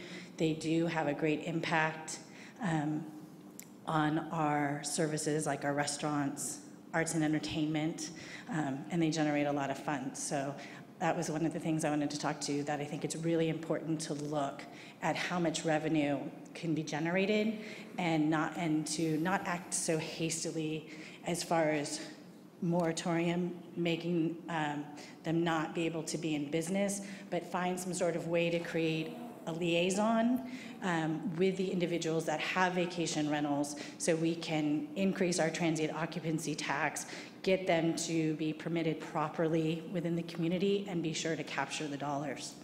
And the last thing I wanted to say is I wanted to know what specifically was the city of Santa Rosa doing to work with the Super Bowl. Sonoma County is the official wine of Super Bowl 50, and I think it would be really great if the city of Santa Rosa could promote one of our lovely wines to get our name and promote recognition out there. So those are the two things I wanted to speak to you about. Great, thank you very much. And Mr. Olivers? Thank you. Just a comment. Thank you very much for all the hard work. The entire team, you've done some tremendous stuff since we started this effort. Quick question, vision into the future, where do you see us in 5 years? What kind of visions do you see out there, Brad or Danielle? I won't hold you to it. I won't hold you to it, but I know you talk about moving forward, and we kind of go year to year to year, but I want to fast forward up maybe 5 years. What do things look like for us? I see a robust tourism destination that Santa Rosa celebrates its urban style and unique diverse offerings amongst Sonoma County's wine country. So I really see Santa Rosa coming into its own and defining its brand and being proud of its urban and diverse roots. That's kind of, I feel, our space within there. And I think that we set that trend, and the booth and all these things that we're doing, I hope that people look to us and say, that's something we want to do. Brad. Good. Okay. Thank you. Well, thank you. We'll be moving to Ms. Carlstrom, who has this item, and I would like to thank you for the report. It's all very exciting. Yeah. We are beginning conversations with Super Bowl 50 in finding some way to be involved at a high level, as high a level as possible during that celebration, which is exactly what it's going to be, is quite a celebration. It's going to be very exciting. Just heard a presentation the other day about what's going on, so that's going to be something really great to be a part of. Ms. Carlstrom. Thank you, Mr. Mayor. I will make a motion, one, approving the fiscal year 2014-2015 SRT BIA annual report prepared by the Department of Economic Development and Housing and approved by the SRT BIA Advisory Board, and two, adopting the SRT BIA work plan for fiscal year 2015-2016. Second. Thank you. Would you both, counsel? And I have 7 ayes. Thank you very much. Good work. Item 13.2, report, bicycle-friendly community application. Nancy Adams, transportation planner, presenting.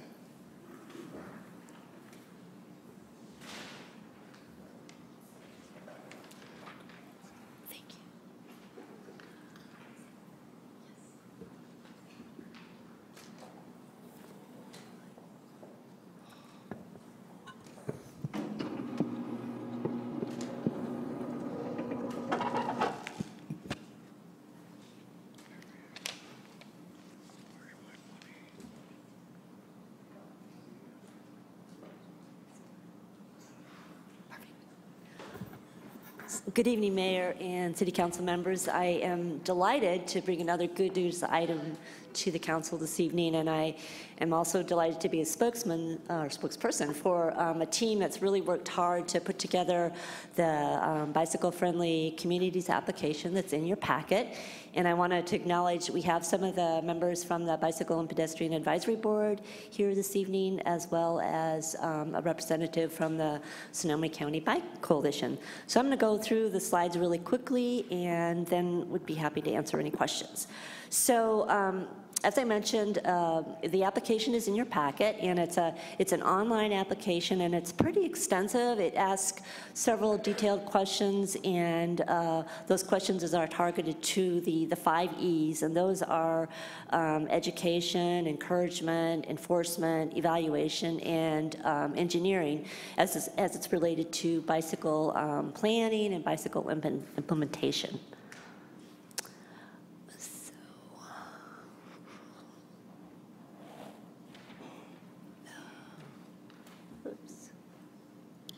All right, here we go. Perfect. Okay, great. So as I mentioned, we will walk through the 5 E's, and I want to just mention that the Bike Board and the Bike Coalition they've played a very important role in providing guidance to staff and suggestions on, responding to the questions online. So I want to acknowledge that, and it's been a great team, and we feel pretty proud of the application that we put together thus far. So in addition to the Bike Coalition and our Bicycle and Pedestrian Advisory Board, staff also reached out to the Santa Rosa Cycling Club and city departments. The previous presentation actually included some of the work that Economic Development and Housing has been doing relative to bike planning and bike implementation and just outreaching to the bike community. So not only their department, but also the police department, and we worked quite a bit with our community development department and our transit department and Parks and Recs to help formulate the responses. And beyond the city family, we outreach to a couple of the departments in the county, the regional parks area, as well as the Department of Health. So it was a pretty exhaustive team to try to get to responses to the application. So just the schedule, we are in June, and we are, they do 2 submittals. The next one would be on August, and so we anticipate submitting the application to the Bicycle League of American Cyclists in August, and they are scheduled to make their designation sometime in November. So you don't have this as a slide, but the designations, there are 5 of them, and they rank from a platinum, which are communities such as Portland or Davis and Boulder. So that's like the top ranking designation that a community could receive. And then they go down to gold, which would be communities like Palo Alto or Eugene.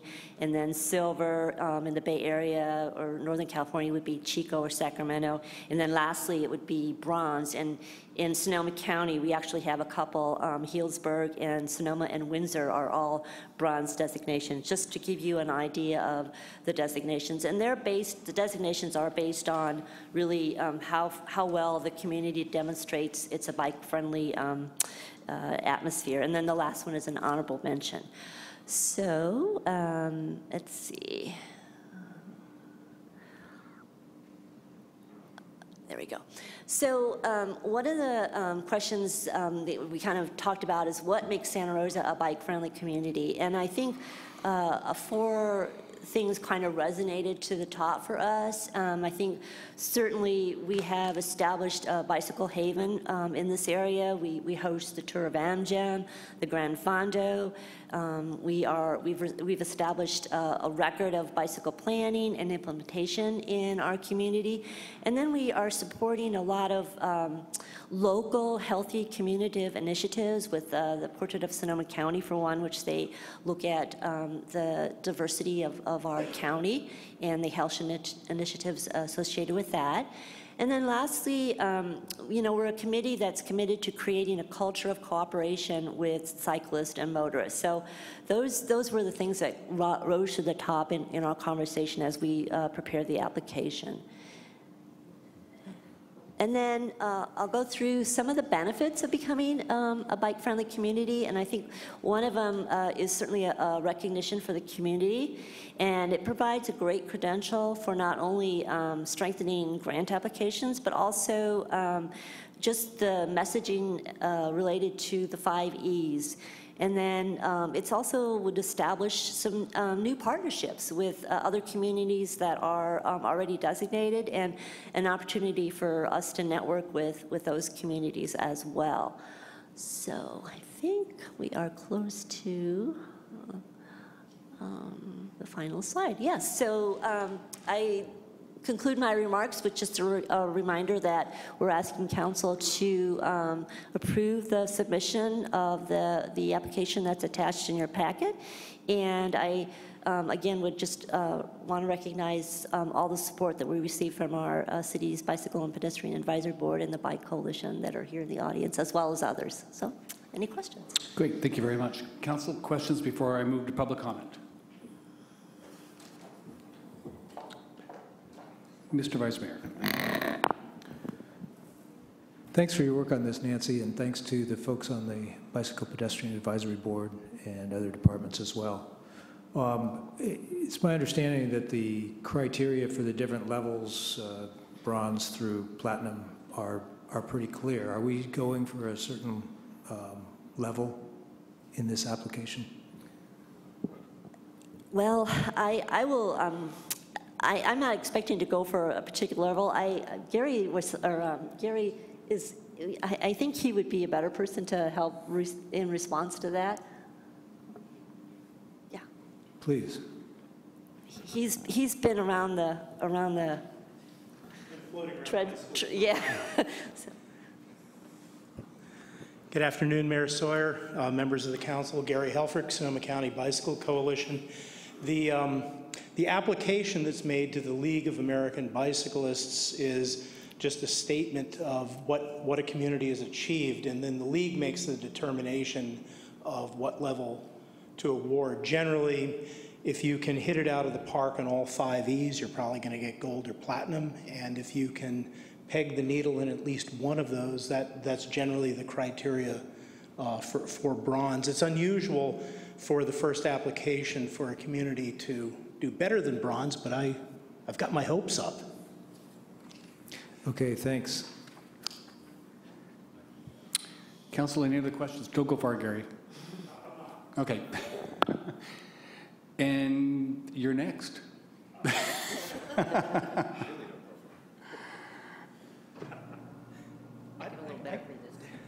What was helping my back out a little bit, I just got back on a very, very long plane flight, so maybe it's good to bend over like that. I am really excited that the city of Santa Rosa is applying for bicycle-friendly community status, and it's exceptionally interesting in light of the previous presentation, because bicycle tourism is one of the fastest growing segments of the tourism market in Sonoma County, and Santa Rosa is really kind of uniquely poised to get a lot of heads and beds through bicycle tourism. But when somebody's not from the area, that bronze designation, it means a lot for branding your city. I mean, people don't know Santa Rosa from San Rafael from San Francisco, so where are they going to go? They're probably going to want to go to a place that's bike friendly. So let's have them keep driving north past Sonoma and come up here and spend their money in the city of Santa Rosa. I think the areas where the city is very strong is in the area of education. We came in second place in the entire Bay Area for how successful our Safe Routes to School program was. We increased our mode shift moved by 30%. And only Marin County beat that, and their budget was 8 times higher than ours. So we've really got a lot to celebrate in terms of that particular E. Also, enforcement. SRPD has been doing some very innovative and very creative programs, especially with the bait bike program, that everyone else is playing catch up now with what we're doing here, which I think the council knows how you put a bike out there and it's got a transmitter in it, and you let somebody steal the bike, and then you go and you can sit back there in your car and pick them up whenever you want. And the first night they got 2 arrests in 45 minutes. So, and they keep putting the same bike out, which is kind of interesting. Anyhow, you know, there's a little ways to go in terms of infrastructure, so that's the engineering E, but we see a lot of encouraging things happening, and hopefully the SMART Trail will be developed along with the SMART Train, which will double the number of visitors that we're going to see coming to the downtown train station. So I really want to shout out to staff for taking the time to do a really good application, and I hope we get at least bronze and maybe silver. Thank you. Thanks, Gary. Okay, Council, there are no further questions. We will move. Oh, I'm sorry, Mr. Spadon? Just more of a comment. I know the challenge it is first time you enter into whether it be a competition or this type of recognition, but I'd really be interested in using that feedback to maybe move up that, let's make the assumption or hope that we're going to get the bronze, but actually develop some strategies. How can we actually improve where we are here? Be very strategic about those 5 E's. So I think that would be a great step in that direction. We can follow up with that as we move forward with the league to answer that very question. Thanks. Great idea. Any final comments? Mr. Wysocki, you have the item. I do, and I want to thank Nancy and the rest of the staff. I missed this going and reviewing for this meeting here, and it's quite a wealth of information. And I know we have at least 3 active cyclists on this dais here, and it's just wonderful to see. And also, I like hearing the Safe Routes to School program. Back when I was on the Bicycle Coalition Board, that was one of our initiatives, and it can really affect traffic. Because when school is back in session, you don't need to tell people that aren't parents that school's back in session, the cars are on the road. And if we can get the kids out of the cars early and walking and biking with their parents, not only is it a good time between them to spend, it's just healthier for everybody. So very pleased to see this go forward. It didn't even mention all the off-road opportunities in this county. It's kind of like a well-kept secret, and I'm okay with that. But let's just go forward, as time is a little tight here tonight, is it not, Mr. Schwedhelm? I'm very pleased to introduce resolution of the County of the City of Santa Rosa approving the submission of the bicycle-friendly community application to the League of American Bicyclists and waive further reading and text. Second. Thank you, Council. And your votes, please. Well, then we have 7 ayes. Thank you very much. This time I'm going to move to the first of 2 public comment periods. Elizabeth Neelan.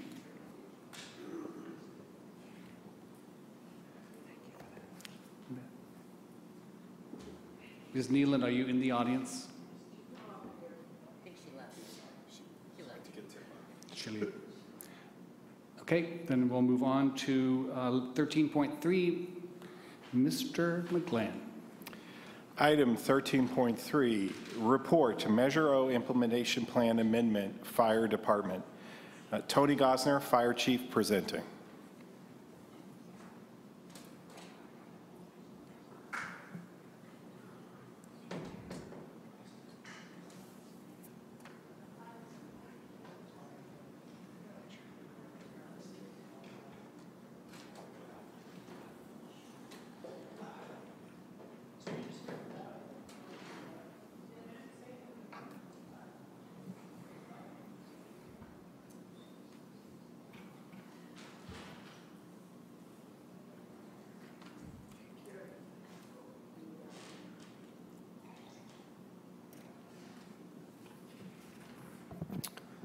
Hello, Mayor and council members. Tony Gosner, Santa Rosa Fire Department. I'm happy to be sitting in front of you.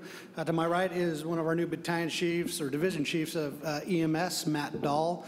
So I will be going through the first part, and then I'll be turning it over to Matt, and we'll be happy to answer any questions moving forward. So just a little background. Measure O was implemented in 2004, and the fire department receives 40% of a quarter-cent sales tax. Part of the revenues that we use Measure O for, there's 4 items that really we can use. The fire department can use the money. It's construction of new stations, it's equipment, it's enhancement of paramedic services, and that's what we're asking for tonight. So I'm going to quickly read this. We have 4 or 5 slides, so it should be a relatively quick item with some questions, I'm sure. So. We have identified, the fire department has identified the ALS paramedic services on all engines and trucks. So ALS stands for Advanced Life Support.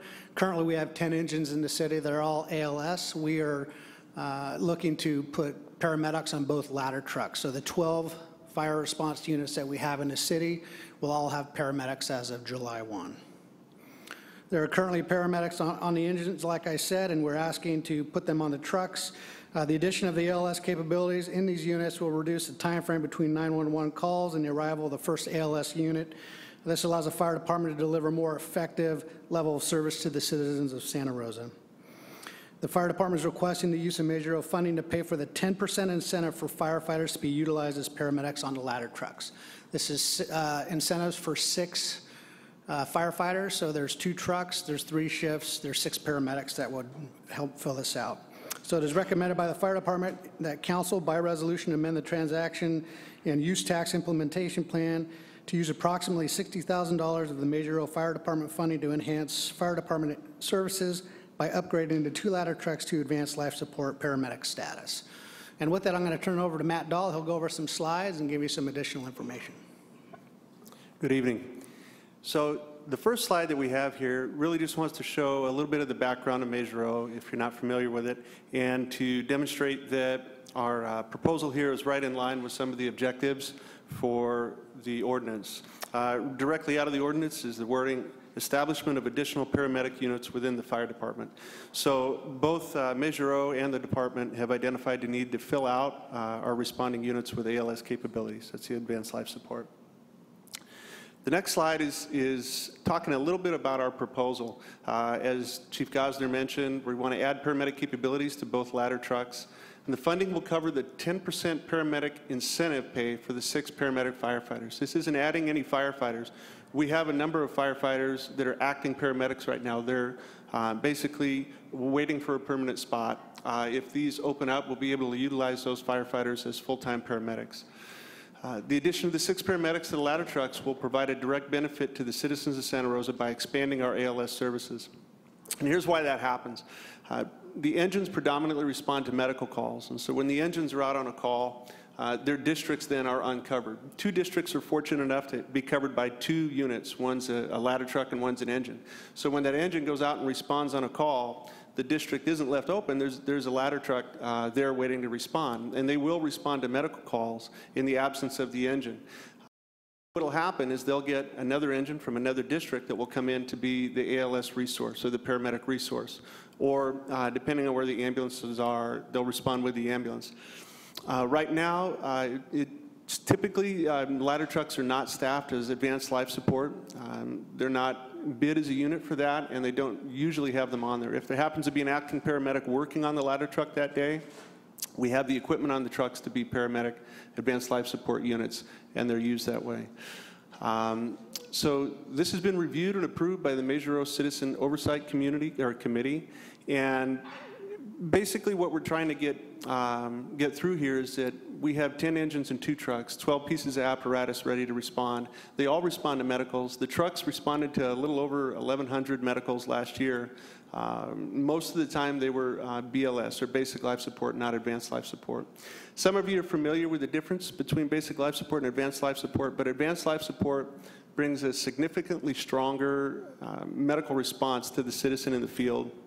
What we're trying to do here is take those times when parts of the city or districts are uncovered by advanced life support because the engines are out responding to different calls, and add 1 more unit into those areas and into those holes to fill them so that we can get the advanced life support quicker to the citizen. So the recommendation is to amend the transaction and implementation plan to use approximately $60,000 of Measure O funding to enhance paramedic services by upgrading 2 ladder trucks to advanced life support paramedic status. Do you have any questions? Thank you. Council, questions at this point? Mr. Schwedhelm? Thank you, Matt and Chief.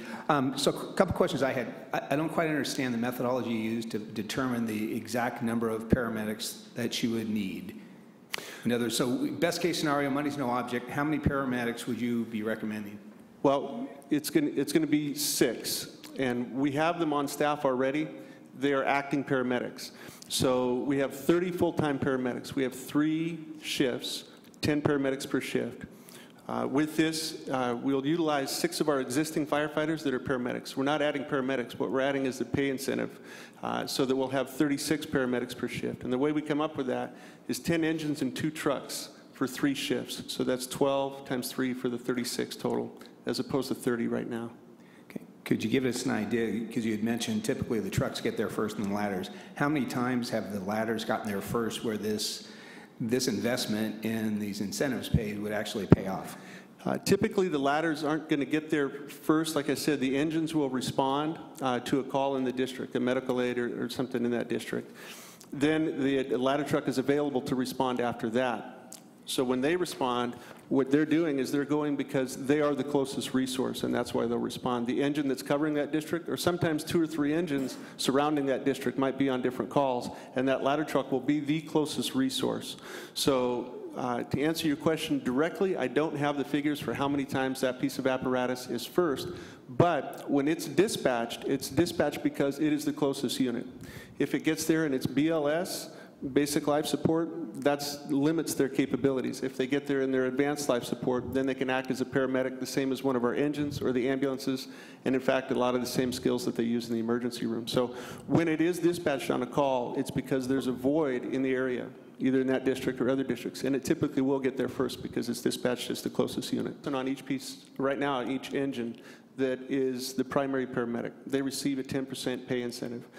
We have a number of other employees. I think we have about 46 employees total that are certified as paramedics, but they're not acting in a primary role.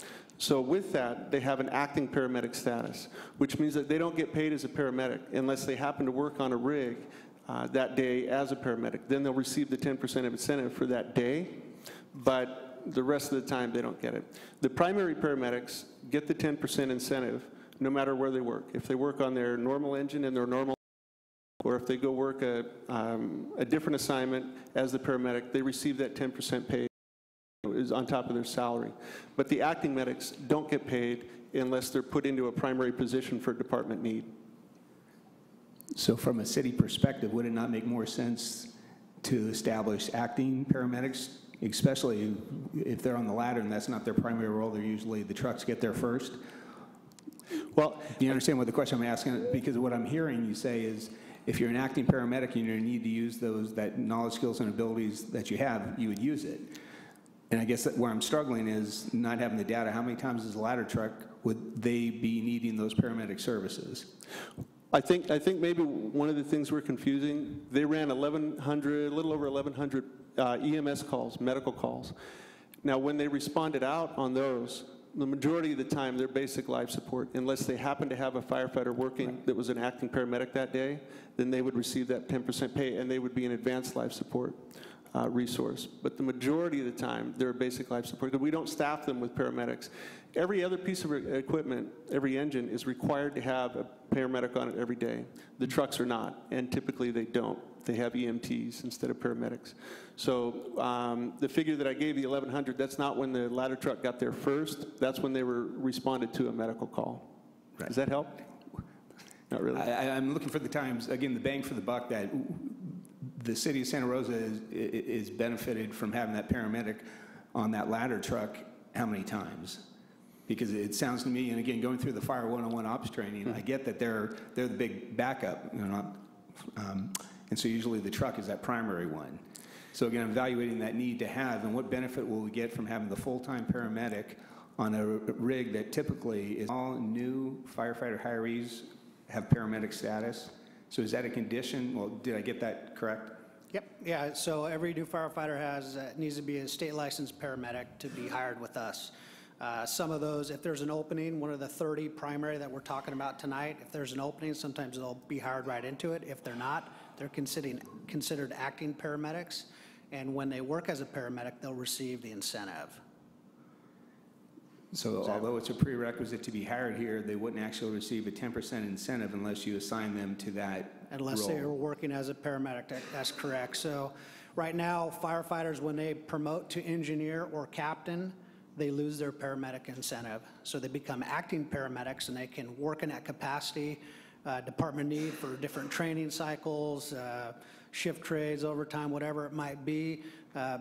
Bigger scale things, emergency preparedness. When the big disaster comes, we'll have 48 paramedics or whatever the number is compared to 30 or 36. So having paramedics is a good thing for the city. It gives us a little resilience moving forward. One thing that we didn't touch on is when the ladder trucks, the long ones with the ladder, responding to an emergency and they are BLS, there's also a Santa Rosa fire engine responding with them because they are also ALS. So you have two Santa Rosa pieces of equipment responding along with an ambulance. So putting paramedics on there will tie up or free up that one engine because they are already ALS. So if they're the closest resource, they could be driving from a training cycle, another call. If a call comes in right down the block, they would be recommended as the ALS closest resource. They'd be responded to that, and then the engine would be freed up to respond to other emergencies. So currently, when the truck is a BLS, you have an ambulance, a truck, and an engine that is ALS responding to the same call because we need the closest ALS resource, and sometimes the engine is closer than the ambulance. So that's why there's the dual response. This would eliminate that. Totally get that. Okay, so then the other thing too on your email, if I got it right, so we have the firefighter, they're a paramedic. They promote above the rank of captain. They lose that 10% incentive, or does that stay with their career? They promote past firefighter, they lose that incentive unless they actually work at it as a paramedic. So a firefighter, paramedic promotes to engineer. He forfeits his incentive pay. He becomes an acting medic and can work as a paramedic at an overtime assignment or a shift trade or a department need. Say we have training, we got to get paramedics to a training, then we'll take some of our acting paramedics, give them the incentive pay for however long the class is, 3 to 4 hours, while they're on the engine or the truck with the paramedic. Battalion chiefs do not receive, and higher do not receive the incentive. It's currently goes as high as the captain level, and we have, I think, 8 captains that are currently paramedics at this point. Once they promote out, if they do promote out, they will lose the incentive. Great. Thank you. Corsi.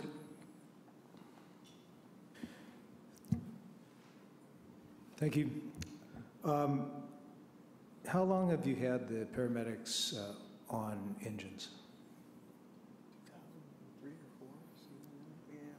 Probably since 3 or 4. I was one of the first 9 paramedics that we utilized, and I can take down. So probably better part of 12 years. Okay. 11 or 12 years. So I'm assuming that at the beginning of this program, the decision was made that you didn't need paramedics on ladder trucks, and I'm wondering what has changed to have this before us now. I can explain it to you. In the beginning, this boils down to trying to get advanced life support out into the community. We entered into a contract with AMR at the time. They provided funding for us to staff 2 of our engines as paramedic engines and 1 as a backup engine. So there were 9 paramedics on duty with Santa Rosa. And what they did, there are requirements for whoever takes the county contract for 911 services, and AMR took the county contract for 911 services. They have response time requirements that they have to get advanced life support to a member in the community with a certain amount of time, or they pay penalties. So what they did for us, and as part of this contract, we clarified it, I think, in one of the emails today, was they said, hey, look, we're going to help you with your paramedic program and provide some funding, but what we need from that is for this clock to be able to stop when your engine gets there. So they helped us get our paramedic program going so that we could provide services to the community because we're closer. And what happens is with ambulances, when it gets very busy, a fire engine will go to a call, a medical call, generally help out with the call, get their gear back together, help load the patient, and then go back in service. And then the ambulance takes off, goes to the hospital, sits and waits 10 or 15 minutes, restock themselves. They can be out of service 40 minutes or an hour for that one medical call. So if there's a flurry of 5 or 6 medical calls in the city, all the ambulances that are around are going to get used up and be tied up in hospitals and that type of thing. And what that does is create a drawdown for advanced life support capabilities. So with that, what they wanted was they wanted to be able to still get advanced life support to the citizens in the community when their ambulances were tied up. So they started our program. As years have gone on, we added, right now, Roseland pays for one of our engines, Measure O pays for a few of our engines, and AMR pays for a few of our engines. So combined, we've expanded so that we can try and get paramedics on every rig. The reason being, and it's back to the old 4 to 6 minutes for brain death and injury. The sooner we can get advanced life support there, the sooner the higher the probability somebody's going to survive and have good neurological recovery. So it expanded from those original 2 engines with a reserve out to where we have all 10 engines doing it because we're a functional part of the system with us and AMR to reduce that time from the onset of the 911 call to the arrival of advanced life support to the shortest minimal time possible. I appreciate that explanation. It makes me wonder, though, if part of the reason for doing this is to help AMR with their response times, why are they not helping with paying for it? The reason that we're doing it is to provide ALS to the community as the fire department. AMR, part of the reason that they provide funding to us to assist with our paramedic program is to help the overall goal of the county, which when they took the contract to the county has these goals. They said, we want you to get. Yes. Okay. I'm assuming that this $60,000 is not additional Measure O money to the fire department. Is that correct? It's part of the 40% of Measure O that correct. goes to the fire department. It is 100%. If it wasn't used for this, where would it be going? It'd be in the reserve balance for Measure O on the fire side. How large is that reserve on an annual basis? About, I want to say it's about $1 million right now, maybe a little bit more. Okay, is that reserve maintained at that level all the time? We want to maintain a little bit of the reserve because that reserve really helped us when the economy took the downturn in 08, 09, when we did the emergency funding through Measure O. We used that reserve balance to keep the department afloat, if you will. So we try to keep, my goal is to keep $800,000 to $900,000 in there, and then we can only use it for certain things. And the next project we have coming up is Station 9 at Right, so we're trying to save that money for facilities and infrastructure.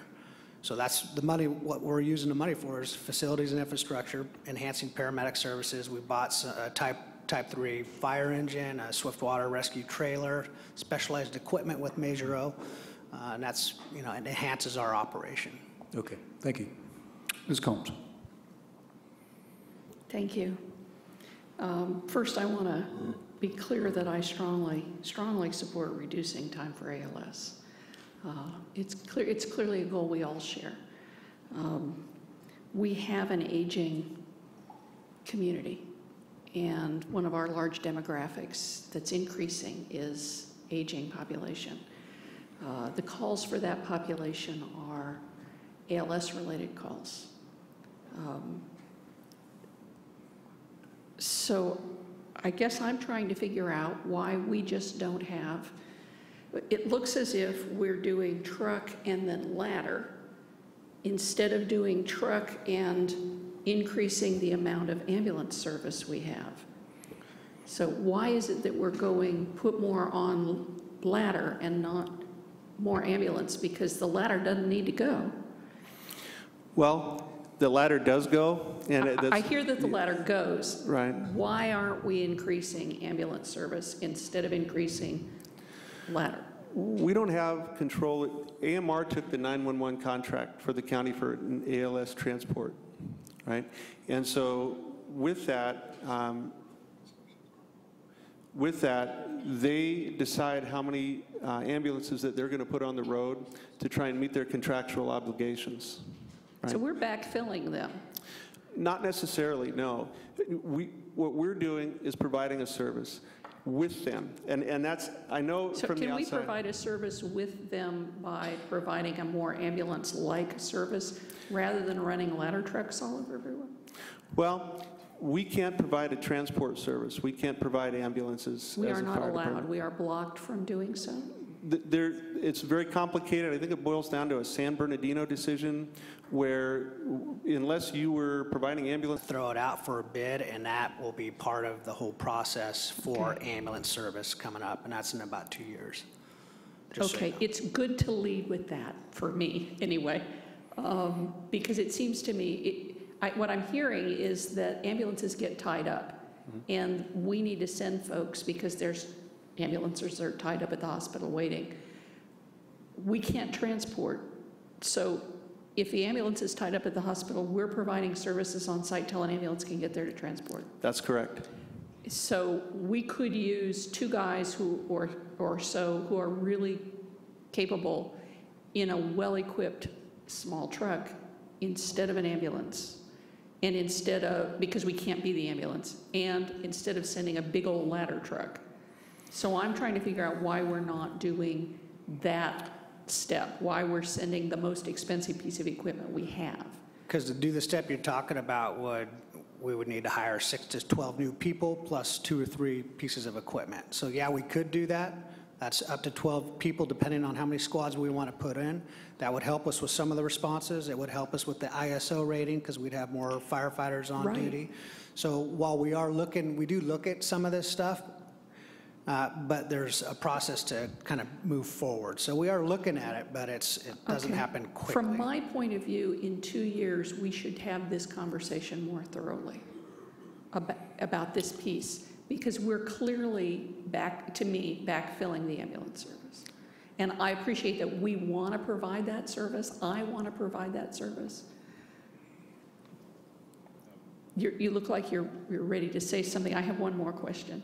Well, again, I think we brought the idea of the contract is out there. There's an expiration to the contract. There's opportunity when contracts are addressed to address a whole slew of matters when we get to that point. Okay, good. I look forward to that conversation. Can I say something real quick, Ms. Combs? I think the AMR does a really good job of getting their folks to responding, getting to the hospital, and getting out as soon as they can. So I don't want to sound like they're not getting out as quick as they can. Every day, time frames are busier than others, and sometimes it's just flat busy, and you can't, so. My concern is using a ladder truck for AMS services seems to not be in our best interest, but it may be, maybe you could persuade me in the future conversation. Well, ma'am, Mrs. Combs. One thing to think about is that ladder truck's going to go whether they're basic life support or advanced life support because they're simply the closest resource. So they're going to go no matter what. So you can explain to him what I'm saying later. Okay. So my other question is, why is this requiring an amendment to Measure O? So it's an amendment to the implementation plan, because under Measure O, there has to be an approved implementation plan for how the money is spent, and so each department has that's funded to authorize this expenditure. Okay, I contacted my Measure O Oversight Board member, and he didn't seem to understand he was voting a special amendment. He seemed to just think he was looking at the 40-40-20. So I'm interested. Well, it's not amending that change. It's how they spend that 40%. So they have to have a spending plan for how the 40% is spent. And as Chief Gosner said, at this point, they've been saving some of it in reserve. So they're asking to spend some portion of that 40%. So it's not changing any allocations from any of the other sources. My understanding is that the Oversight Board doesn't get to speak to how the plan is, how the money is spent. It can only review the 40-40-20. Is that a correct understanding? That's correct, based on what the council has delegated, but typically finance would take it to them for their recommendations to you and to see if they have any questions. My understanding, it was the charter language that limited Measure O and not the council. Is that? No, that's not correct. Measure O wasn't created by the city charter. It was created by a special ordinance adopted by the voters. Excuse me, I mean a special ordinance. It isn't up to the council whether or not the Measure O committee can speak to the items within the plan, only whether it's a 40-40-20.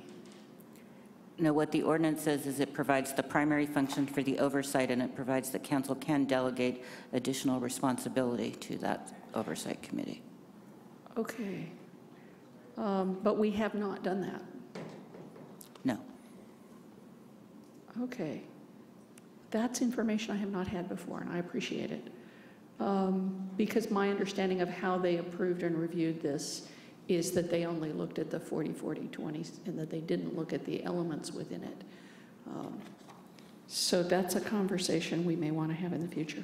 Also, thank you. Mr. Wysocki. Thank you. Quickly, very quickly. No, that's a joke, inside joke with this from Glenn and myself. You mentioned 1,100 responses by the ladder trucks last year. Do we know how many engine responses got there first and how many ambulance responses got there first? And maybe that's not appropriate at this time. If you have it, I want to hear it. I do have some statistics. As far as who got there first, I can't answer that, but what I can answer, Engine 1 and Truck 1 are out of Station 1 here. The engine ran 4,527 calls for service. That's total calls for service in the year. The Truck 1 ran a total of 2,021, and of those, 782 were medical calls, EMS type calls. So the truck, you can see, is responding quite a bit in the engine's absence. The other district is District 2 over on Stony Point Road. That's fine. I don't want to go into those weeds. But what I'm more concerned with, and this is 2 years down the road when council considers it, how many times are we beating, quote unquote, beating the ambulance there? Because if they have the county-wide contract and they don't have enough ambulances, something's wrong. Typically, I don't have those numbers for you, but typically they staff it with enough ambulances to cover, but when there's big flurries or big rushes, then they get drawn down. And I know, and I understand that. It's boom and bust. I just, for $60,000, I'm certainly going to approve this, but to look at this as a whole, I would think that if they've got the primary contract, they should be the primary responder. We want to work in tandem with them because that's your mission. And I would also want to know the percentage of 911 calls that the department responds to that are medically related as well. Okay. Thank you. Thank you. Mr. Schwedhelm. Thank you, Mayor. Just two follow-up questions. One, are these incentives, is it personable for the employees who are receiving them? And the reason I asked, we said that we have the money now, but obviously if it adds on to their ultimate retirement, they'll be paying from yours. Do you know if it's personable? I think it is personable, but like I said, we've transitioned. When we started this program 10 years ago, we needed paramedics in every rank to make it work. We are now transitioning to the firefighter paramedic, so when they promote out, they lose that incentive. So while we may have a couple of captains retire with the incentive, and I think it is personable, it'll only be a few captains. Same thing with the engineers, because when everyone promotes up, they lose it.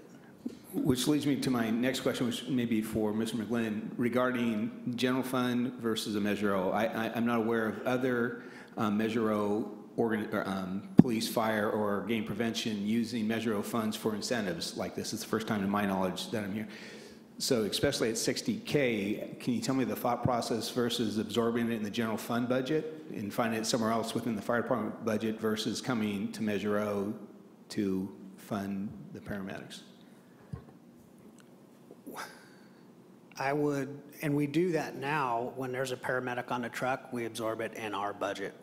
We are looking to put paramedics on there full time, and this is one of the items. Measure O's tightened down for the fire department, so there's only a few things, 4 items that we can really spend money on, and enhancing paramedic services is one of them. So we felt this was a natural fit to put paramedics on the last 2 remaining pieces of equipment in the city for the system.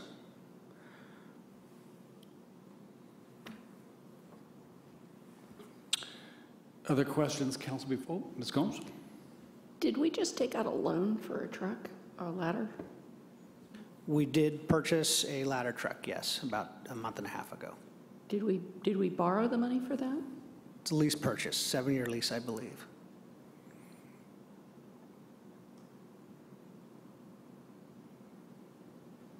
So Measure O can't be. We've made the decision to use the money this way instead of that way, although this puts us in an ongoing Now, Measure O, we could not purchase a ladder truck with Measure O because that would be supplanting. We had the ladder truck before Measure O was in place.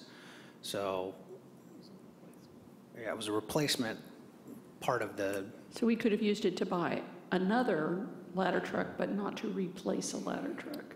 An additional truck, but not. Correct. And so if we went to add like if we build Station 9, we need another engine, that could be purchased by Measure O. Okay. And we borrowed the money from the Kiwanis for something else. My recollection is that we had money for the Kiwanis station and we used it for the Fire Station 5, is that? Sort of. We have 1.2, 1.3 million saved for the Kiwanis Terrace station. We had some Measure O funding. What we used to do in the past is take the reserve balance and put it towards projects. Now we're going to leave the money in the reserve balance. So it'll all reside in the reserve balance. The money that was in Station 9 was transferred from Measure O to Station 9. We transferred that from Station 9 to Station 5, the new station, because that was the priority to get completed. Okay, so the other thing we've done is we've taken money from 9 to 5. Measure O But we funds. could put these Measure O funds back into 5. Absolutely. Excuse me, back into 9. Absolutely. Instead of this. I mean, that's one of the options we might have. Okay, thank you. Council, any further questions before I move to public comment? Thank you. Mr. Canini?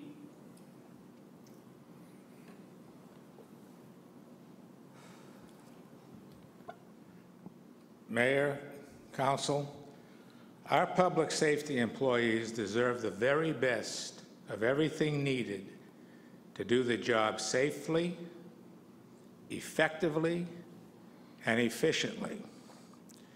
Considering 80% of fire roll outside of medical emergencies, even sending a ladder truck, has Santa Rosa misapplied its resources to its need? We hear that the problem with adding ambulances, as I understand it, is this bid thing. If you bid for ambulance services. I don't think you're required to bid for ambulance services. Is there anything preventing Santa Rosa from replacing fire trucks with ambulances and don't bid on a county-wide contract? Just include it as one of your public safety services? It seems to me that this bid thing is what's jamming it up.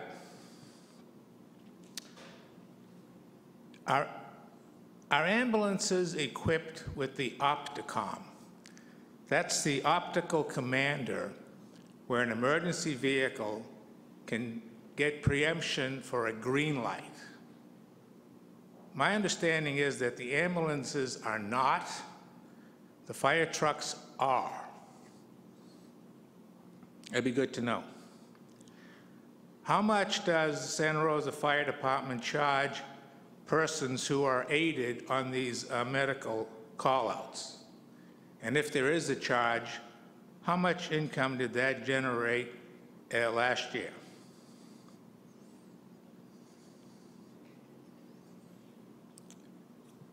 Thank you for your kind attention. Thank you, Mr. Kennedy. We'll have responses where appropriate to your questions after public comment. Ms. Seeley.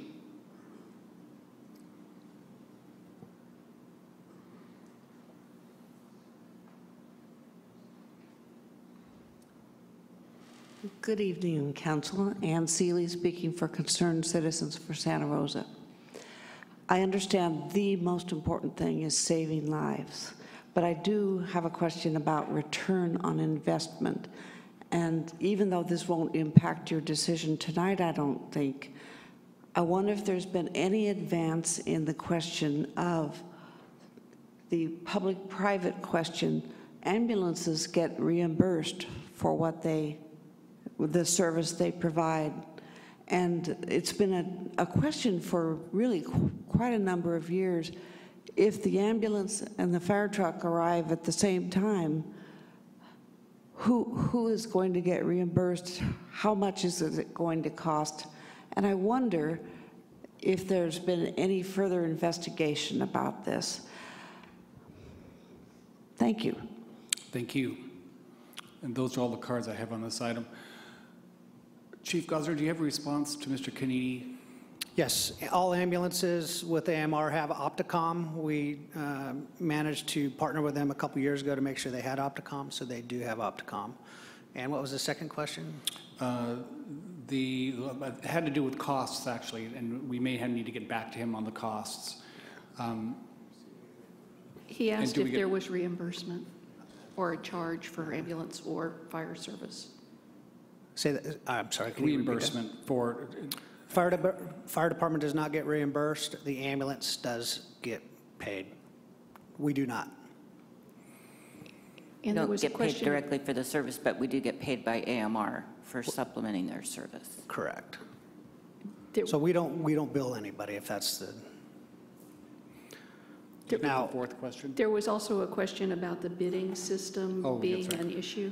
Why do we need to have a bidding process for this service? Are we blocked by a bidding process? Yeah, the county controls the award of that contract, and so they've given an exclusive franchise to AMR.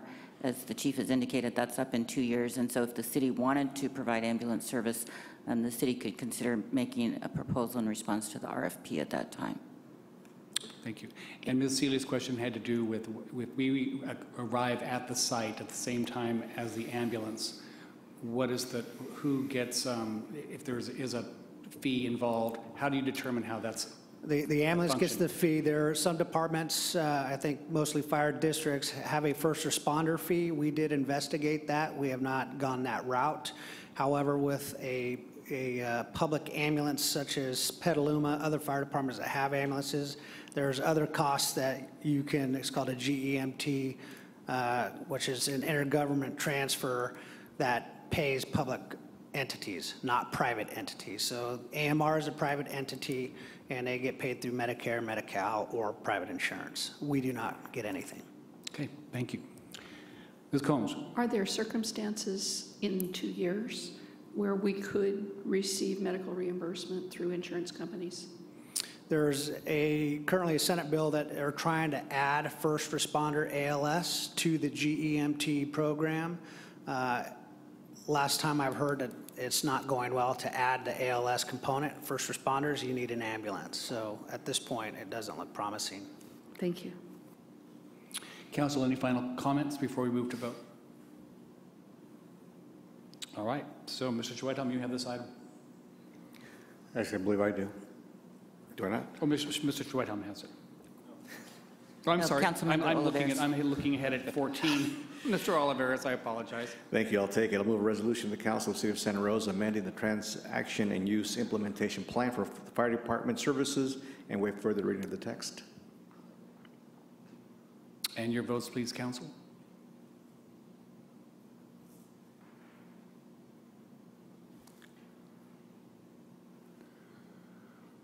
Mr. Wysocki has stepped away from the dais. And I have 6 ayes with Mr. Wysocki having stepped away from the dais. Thank you very much, council. Moving to our public hearing for the next couple of days. Mr. McGlynn, could you introduce it, please, for us? Item 14.1, public hearing, adoption of proposed city budget for fiscal year 2015-16 and fiscal year 2015-16 capital improvement budget. Sean McGlynn, City Manager, and Debbie Lochner, Chief Financial Officer, presenting.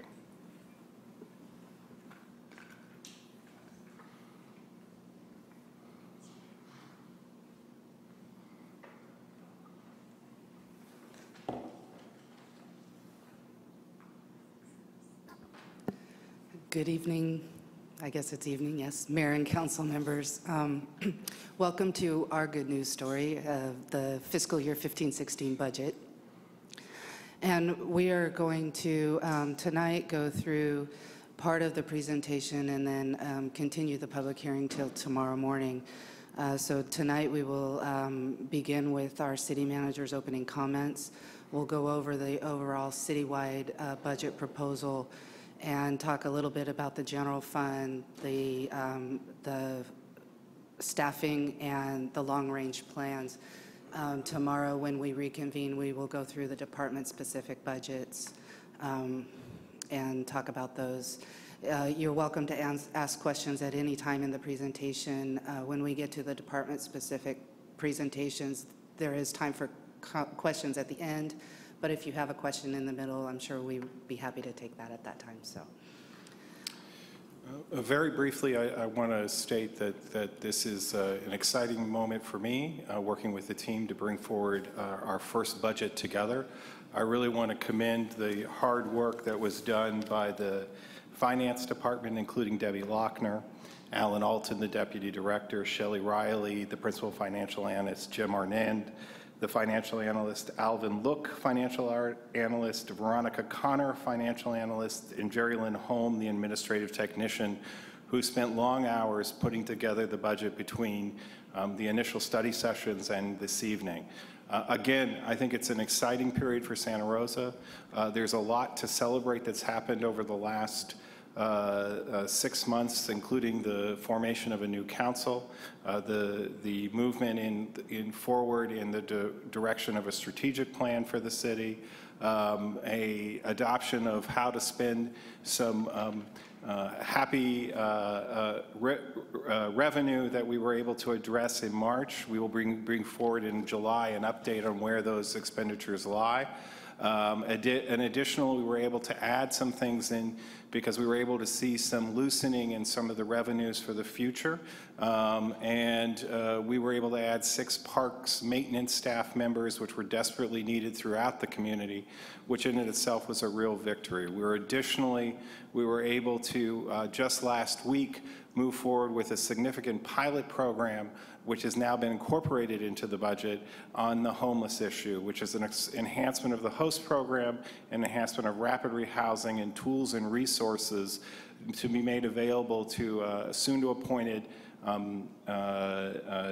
Director of Community Engagement. That recruitment process is underway, and hopefully that person will be in the fold early in the fall, and we're really excited about that. So this is a really, I think, exciting place for the city. We're learning as a staff. What I would be really helpful for me as we go through the presentation over the next couple of days, as we've tried to incorporate some of the notes from the study session, is what the council would like to see not only follow up on, but potentially what would make the process easier for you as we move into the year, into next year's budgeting cycle as well. So with that, I would like to turn it over to Debbie Lochner to get through the introductory comments. And as was said earlier, tonight will be brief. We get through the introduction. Tomorrow will be the departmental approach. And we're really looking forward to the beginning of those public hearings tomorrow morning at 9 a.m. Thank you. Thank you. So as we develop the budget, we kept in mind the council goals that were established in February. This slide is really a reminder of those goals. We did split Goal 2 into two pieces, one that deals with the organization and one that deals with the finances, because it really was two distinct pieces. We have tried to show you as we get into the departments where these goals are being worked on so that you can follow that a little bit better than what we presented in the study sessions. So again, these are the overall council goals that we use to ensure we're doing what the council requests of us as we operate in the 2015-16 fiscal year. We used as our basic priorities of how we establish our budget is to ensure we live within our means. We need to understand the core service we're providing and ensure that we can provide that on a long-term sustainable method. We're putting strategic investments out into the community, so hopefully we can help build our local economy. We continue to focus on enhancing our service delivery and the service that we provide to the customers and to our community. And we continue to do our best to foster the transparency and the engagement of the community, and we're learning as we go, so we continue to make improvements and try to find different ways to involve our community in this process as we go forward. So overall, our citywide budget proposal has almost $341 million in revenues to support the programs that we are going to be providing to the city. So we to show you again a chart of how those revenues are dispersed. The expenditures are a little bit more complicated. So both for the expenditures, the department, we show expenditures by department, and we do have a chart that depicts that as well. This particular administration, again, covers all those administrative services departments such as finance, city manager, city clerk, city attorney, IT, and we'll talk about that a little bit more tomorrow. Overall, here's our expenditures by department. Is about $356 million. We also like to show you the expenditures by the fund type, and this is where you see that our general fund is a large source of funding, but our enterprise funds are also a very large source of funding for this community.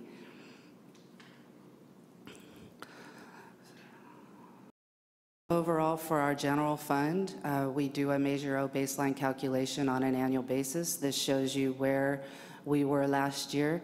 So in 14-15, it showed them to their budgets at mid-year, so they ended 14-15 at baseline. In doing the calculations this year, the proposed budgets are above the baseline amounts for all the programs. We like to show in our general fund your revenues by the source of those funds, where they come from. So we have numbers and again a picture.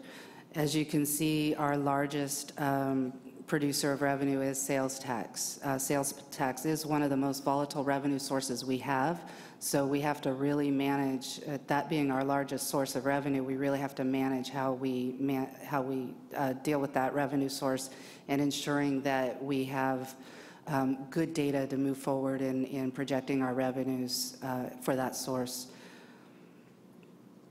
We also want to show you how the money is spent by department. Again, administration is a combination of several departments, so it looks very large. Also very small departments within the administration, and we'll get into that a little bit more tomorrow. Again, police and fire are the largest sources of expenditure for the general fund, and that is because that is what our tax revenues are supporting primarily, is our safety services, and along with our quality of life services. Again, we like to show a picture because it's sometimes easier to see how it's broken out. The other way we like to show you our expenditures is by category, so citywide, how much goes to salaries and benefits versus some of the other things that we spend our money on. You do see reductions in professional services and in the CIP and O&M projects, and that is a factor of the funding available for those types of projects and how we have to support them with our general fund. Again, we'll show you a picture by category, and you can see salaries and benefits are the largest piece of the pie for a service organization. That is a normal aspect of a budget, to have your salaries and benefits be the largest piece because we need the people to provide the service. So overall, our general fund, we're bringing in about $141.5 million and spending $141.5 million. We have an estimated reserve of $30 million at the end of the fiscal year. So as far as staffing, the city is proposing to add 10.25 positions. So we're bringing one person that's at 3/4 time up to full time, and the balance is adding full people. So we do show in a chart the high and the low of our staffing throughout the recessionary period, and this is just to illustrate how we're rebuilding the organization as we go forward. And as we rebuild, we're looking at all those functions to ensure that we have the right staff functions and that we're using our funds appropriately to ensure that we can provide the best service to the community. One of the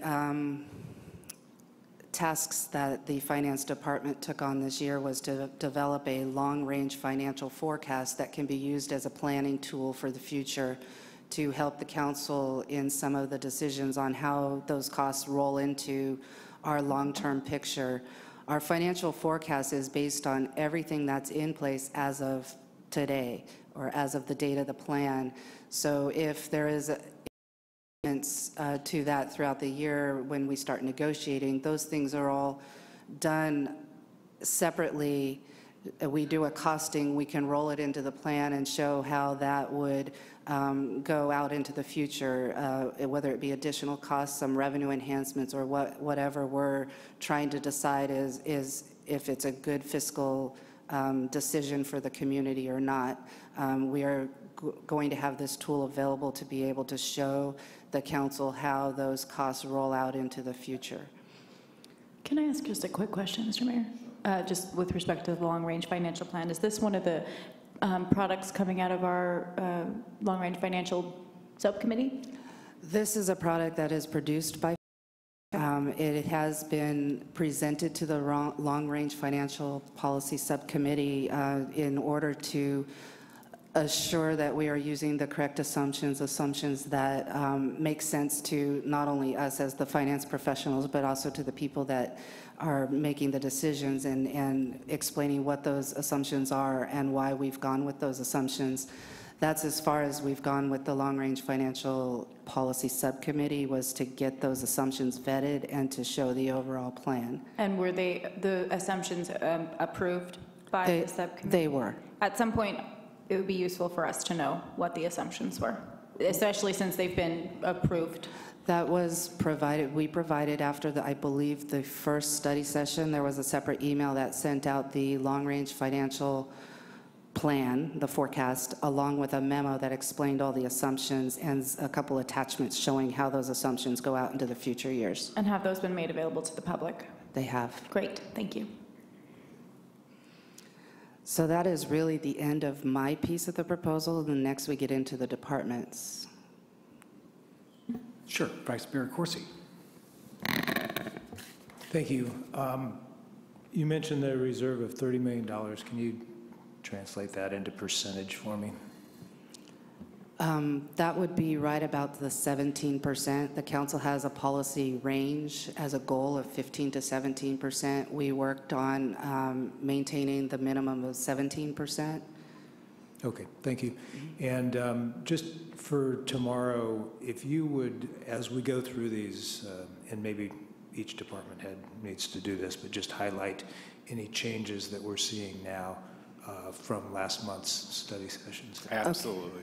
And I can tell you the only change since last month's study sessions would be as a result of your June 9th meeting, adding $465,000 into the homeless response and some for public engagement around that response. That's the only thing that's changed as of now.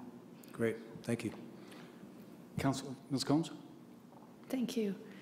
I think we've seen this long-range financial plan before. I think you've provided it to us previously. And my recollection is, though, that it's pretty different from the one we had previous, like last year or 2 years ago. This looks, the numbers don't look as frightening as the previous numbers were. Well, I think, once again, we were delivered a long-term financial forecast that we couldn't, it wasn't a dynamic spreadsheet. We couldn't, it was a fixed chart. And so understanding where the assumptions were coming from was a difficult scenario. Our understanding is that there was a lot of projections cobbled into that document. What we're beginning in a conversation with the Long-Term Finance Committee and ultimately with the Council is understanding where your options lie and being able to use a dynamic tool that will then reflect what those assumptions are and how you want to take on particular tasks. So, for example, one of the things that you will notice is that we're facing in fiscal year 16-17 a projection of just under $1 million in terms of a shortfall if we were to maintain activities at the current level.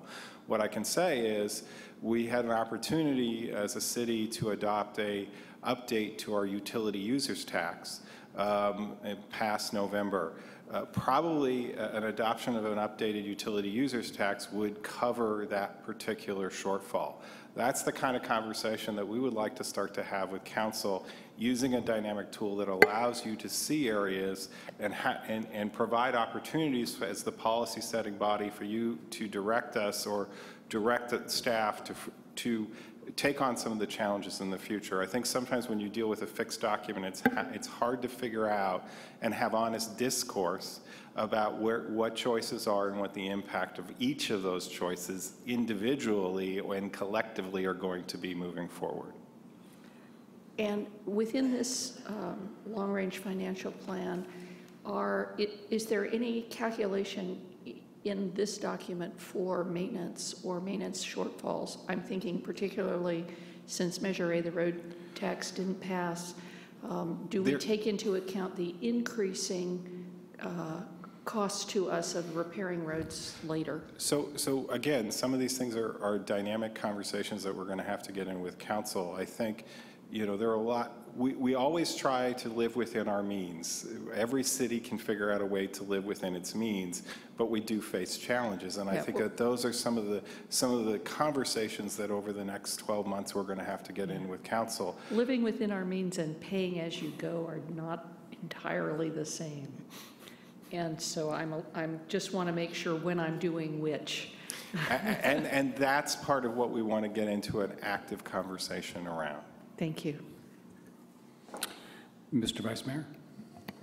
I just think it needs to be pointed out that slide 24 is a very general summary of the information that's been presented to the Long Range Financial Subcommittee. There's a large detailed spreadsheet there. There's a description of the assumptions that went into putting that spreadsheet together. The subcommittee has had a pretty robust discussion about those assumptions and a thorough review of the spreadsheet. But that's been the extent of our meeting so far. No further direction, I don't believe, has really been given about this. That complete package did go out to all of us after the last study sessions that we had, and I would encourage everybody on the council and in the public who's interested to have a good look at that. Thanks. Thank you. Any other questions, council, of this introduction?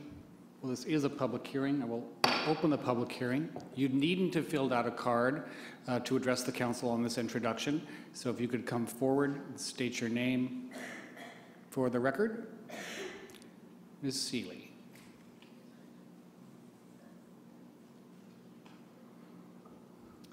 Hello again, Council. I'm speaking now for myself, not for my organization. Since we're talking about money, I want to relate to you a concern that I have about the upward spiral of costs for employee salaries and benefits. With the process that we have in place for negotiations, in which the negotiating parties are allowed to choose the comparable cities that they want to include in the negotiation, they look at the surrounding cities and what is earned by other employees, and then often we raise it another dollar or two or whatever, or percentage point. And then the next time the comparable cities go to their negotiations, they look at us and say, oh, look what Santa Rosa did. They increased their salaries and pensions. And it goes back and forth. We're moving upward all the time. I'm happy that people are making enough money to get along, and this is not a definitive comment about what should be done, but just something to keep in mind, that whether we can afford all of this and what we are giving up as a result of these increases. Thank you. Thank you, Ms. Seeley. Would anyone else like to address the council at this time? Okay. Mr. Jones.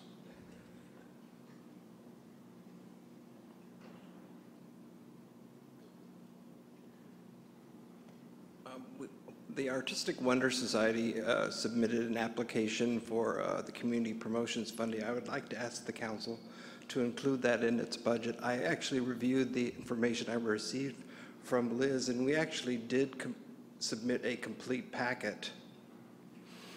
So I was told that we weren't selected for that because we had not completed a complete packet that included a program budget. When we get to that item, Mr. Jones, we'll review that. Your comments have been noted, and when we get to that, the pub or the is that tomorrow? I think yes, tomorrow.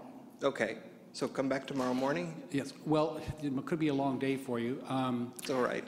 But we'll. It's community promotions. Maybe we can find out. Mr. McGlynn, can you access that? Well, we can't give an exact time, but it is early in the presentation. It follows right on the heels of the city council budget. Okay. There's the schedule for tomorrow, community promotions. So about 9 in the morning. 9 in the morning is when we're going to start. Community promotions, I would suspect, would follow shortly thereafter. All right, Great, thank you. Would anyone else care to approach the council at this time? So we'll be continuing this meeting till tomorrow. Before we recess this meeting, I do want to have a kind of a sad announcement this evening. Our hearts go out to Nicole Hours this evening and her family. Her husband, Jake, lost his hard-fought battle with cancer this afternoon. Former Santa Rosa Vice Mayor Hours' life would read like an international suspense novel, actually, and his public service was both extensive, unique, and intriguing. He will be missed, and I recess this meeting in the name of Jake Hours. Thank you.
scheduled it when you T-boned that minivan and sent 2 people to the hospital. Guess she was paying more attention to that thing than the road. Making sure my wife picks up my suit. Sounds like a text message that just couldn't wait. Texting and driving. A killer combination.